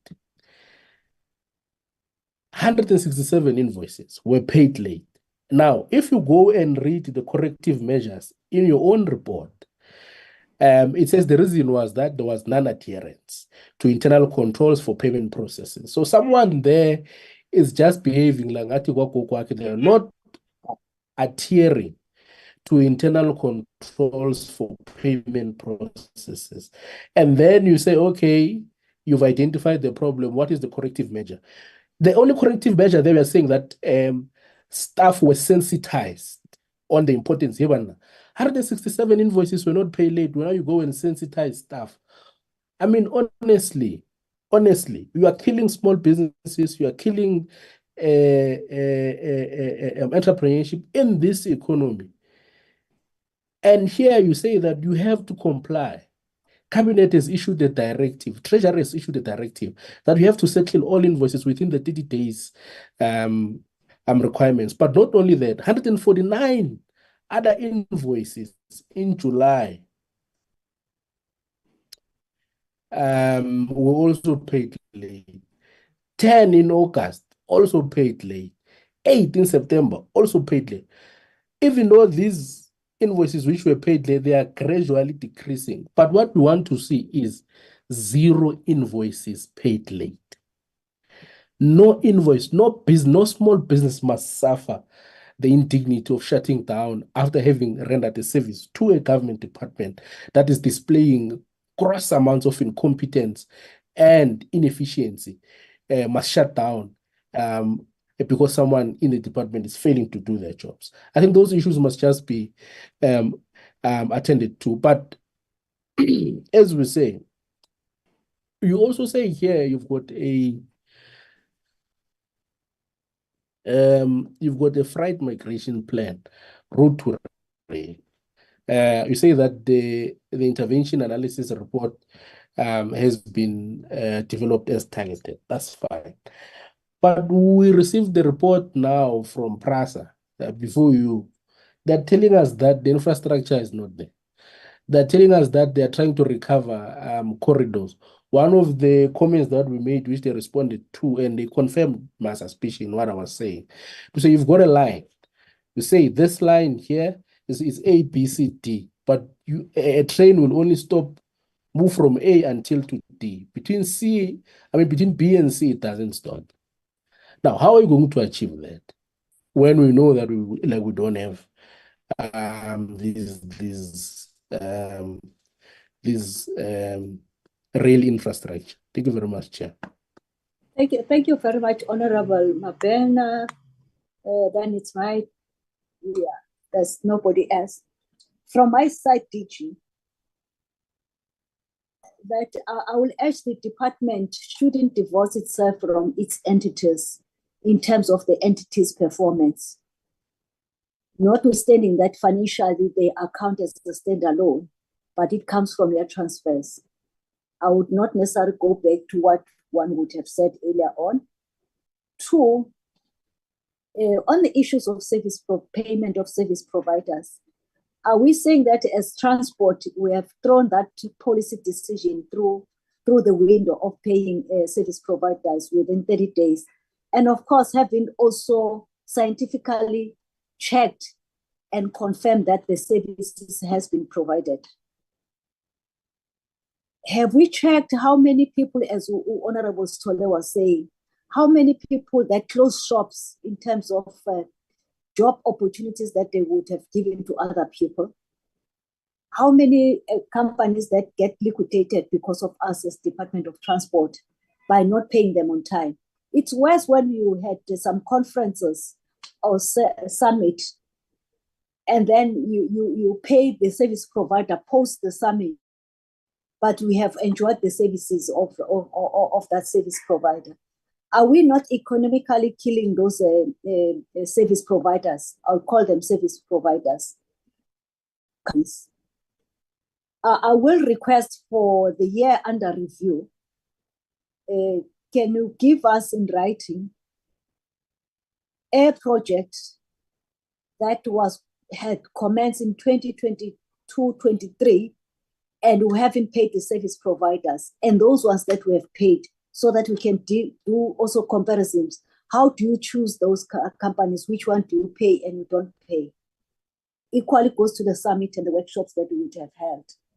One would like to see that picture, whether there's consistency in terms of the turnaround time of paying, but I will strongly urge that you comply to the 30 days of services, having receive the services and also confirm on the ground that the job has been done to the agreed standards. I thought in terms of your slide 5, which is a carryover to the third quarter as well. The issue, I thought you will also recall that when we're engaging in this first quarter, we raised the issue of Durban Port and its turnaround and all that. I thought in passing you will talk to that so that also you demonstrate that you do indeed listen to us when you raise issues, whether there's any improvement in terms of turnaround and how is it going to be improved if there's no improvement. The other one is a reminder, DG, to the minister in her absentia, is that the Civil Aviation Act as amended in 2009, appointment of the Aviation Safety Investigation Board in clause 15 of 2 of E is very explicit that that process must also involve Parliament, which is this portfolio committee. In terms of you completing your departmental processes, you must be mindful that we would not necessarily have time, we don't have time, we are trying to wrap up now, to deal with that part that the Act directs us to do. And you must find a way how to deal with that one. I wouldn't like sometime early March, then it drops, you drop that process to us as if Parliament didn't do their work, because it's your late processing of your own process. I hope it's not true, but I thought I must just bring it to your attention, that part. The other one that I would have loved in your reporting, if you say the milestone or the number of women and people and women and young people that you would have recruited, you also confirm that the young people as women or in terms of gender, you don't also migrate them to women as well, because that one would be double dipping in terms of gender, in particular for women. I hope you are not doing that. The youth is a standalone, both males and females, as well as women in terms of the age specification. You don't include them. The other one that I thought I must raise from my side is the issue of the vacancy rate. He's correct, Honorable Mabena, on this one. That you must say in terms of the mobility, high mobility or down mobility in terms of transfers and all that, your vacancy rates, then it's more. Notwithstanding that you would have made some appointments from outside, because even the numbers, they outweigh the new recruits than the internal recruits. So if you can balance that moving forward, and also moving forward to see how do you respond to that question, because it talks to the place that you would have targeted to fill so much vacancies. However, as opposed to 20, we have managed to fill up 50. How many of those are transfers? And then, which means the vacancy then is a moving target. The other one that I would like to talk to is the slide 20 around the high-speed train. In an immediate future, when you come back to us, DG, please talk to us to say, are you going to new railways rail for the speed train, or you'll use the same ones, or is it going to be separate from the restoration of the rail as we speak? Other challenges that we have currently, vandalization, not getting a proper service provider, the contractor, and also wrong rails as opposed to the actual train. How would you avoid that based on the experiences that we had as transport and PRASA in terms of the rail as opposed to the trains? The other one, it's slide 43 on the last presentation on the third quarter about the maintenance in around the Valazonke, the potholes project. Please, in writing, just tell us what happens to the maintenance cost, because it seems like this one is going to be more of a capital budgeting, as it were. How then you balance that one? Because in terms of road maintenance, the potholes should be part of that. But ordinarily, because of the magnitude, then it has been dedicated as a special project. Is it within the capital budget or it's outside the capital budget? Because for me, where I'm sitting, it's a maintenance issue more than anything else. Okay, I've spoken to slide 87, which I pick it back on Honorable Mabena's payment of service providers. Other than that, over to you, and identify those ones will be in a written form. DJ, over to you, sir. Thanks, Chair. I do think that the first one I would request that I think we undertook to do the same last year, was the one on Shovagalula, the indication of the distribution and the process around Shovagalula. But just for the members' comfort, 3 weeks ago we're in Paul Petersburg, where we distributed no less than 500 bicycles. Last week we were in Vulindlela in Pietermaritzburg, where we distributed no less than 497.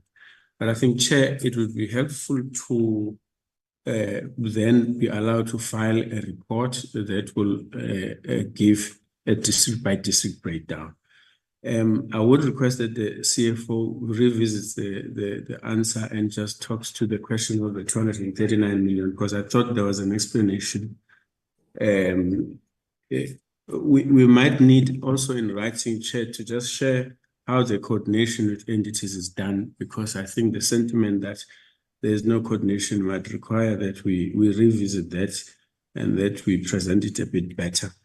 This question about the 30-day payment, I would have to probably concede, Chair, that we take a lot of points, but it probably is too gentle, the language the CFO is using there.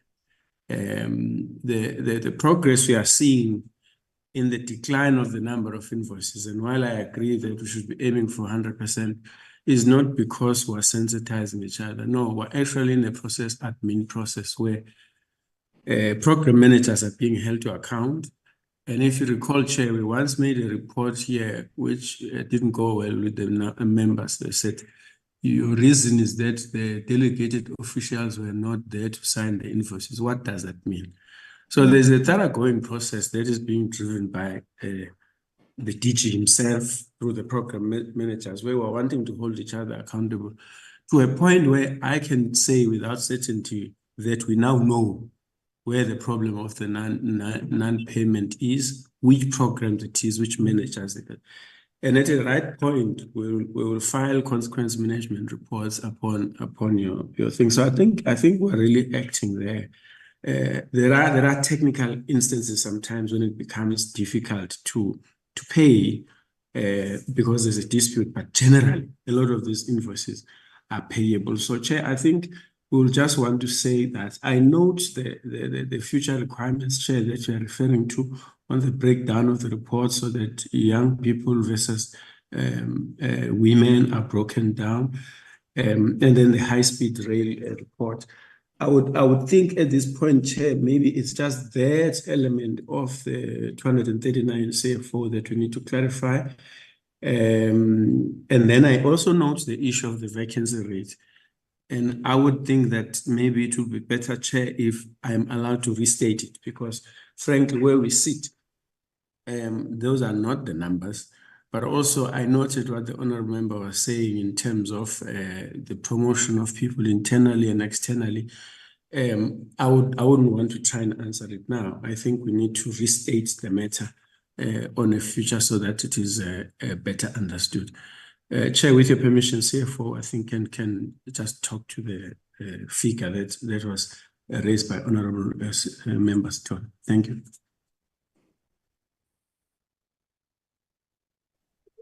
Thanks, DG, and yeah, thanks, Honourable Chair. Yes, I did give a detailed explanation on the 239. Is in relation to the second quarter expenditure report, where I indicated that almost all the branches are underspending compared to what they have planned. I just gonna go through the bigger ones, where you find that your public transport branch was alone sitting with 99 million, which was underspent. And basically this was due to the project that I indicated, the implementation of the IPTN in district municipalities and the panel of experts to monitor the project on the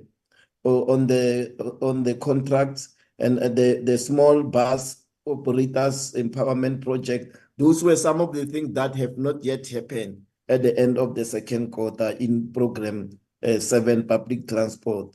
In maritime, we're only sitting at about 13 million, and I indicated that it was in relation to the World Maritime Day and other projects that were commencing later in the year.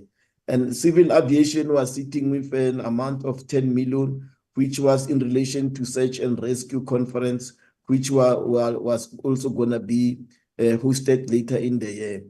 In road transport, we're sitting with an 88 million underspending for the second quarter, and those mainly it was the transfer payment to RTA for the rollout of the ARTO, because there were conditions that they put on that on how to transfer the money. They only submitted their first invoice, not for the total allocation. Their first invoice was only submitted in December, so they are still lagging behind in terms of satisfying the condition of which the money was allocated for. In the rail transport, we were sitting with 20 million, which was in relation to the Housing Development Agency, which was resolved towards the end of the third quarter. And in ITP was the only program in Q2 that was overspending, where I indicated that they will, if you look at their total year allocation, there will not be overspending, because this budget, we are analyzing it per quarter. If you look at the quarter level, you might think, but as you look their total allocation, they will be able to meet the requirements of expenditure status. And then finally, administration was underspending by 18.7 million, and this was in relation to the project on the document management system. Thanks, Chair. Okay, thank you very much, DG and CFO. There are no hands. Honourable members, we have formally received the second and the third quarter reports, and then our report then will be drafted in the immediate future. Then we'll look at our report, but it will incorporate, as usual, all the comments that we would have made in this meeting, and also what we would have loved to see moving forward as a commitment made by the DG on behalf of the Minister. With that, I would like now, honourable members, to suggest that the minutes of the 6th and the 20th stand over. We will incorporate them for on the 12th of March because of time, to give you 30 minutes to stretch, to have a head stretch, or move towards the chamber for the 2 o'clock sitting. Ms. V, are there any other announcements that I should have made before I thank the department? No, Chair, you've covered everything. Okay, thank you very much. I guess, honourable members, will suggestion that those minutes stand over. Silence means agreement. DG and your team, thank you very much for coming and presenting these reports. Would not necessarily repeat what we raised earlier on, and please convey our message to the Minister that we are not so obsessed to see the Minister's face, but there must be a clear delegated authority who's going to appear where and what time. And this committee takes a lead in terms of the accountability and oversight of the department, while the chairperson of this committee would have an engagement with the SCOPA chair, so that we don't also tear your good selves apart. But there must be a demonstration that the Department of Transport does appreciate the principal committee, which this principal committee would have presented each quarter the incoming or the current quarter report program on time. Hence, everybody was aware today that we're going to deal with those matters. If there are changes, they are very minimal. It's the issue of the minutes on our side, as well as the inclusion of RAF 1, which we've accommodated on Tuesday. Other than that, there's no changes. So we expect the department to use the word apology to other commitments that they would have got from Parliament, to state that they've made a commitment to this committee and would like to, in the near future, to have spent about 45 minutes just dealing with the surprise apologies, because it takes on our time to do our oversight. That's why you might even observe that members have got lower appetite in engaging because of that. With that, thank you very much, DG and your team. Honourable members, let me also thank your good self for your attendance, and wish you all the best of the week ahead of us. The meeting stands adjourned. Thank you.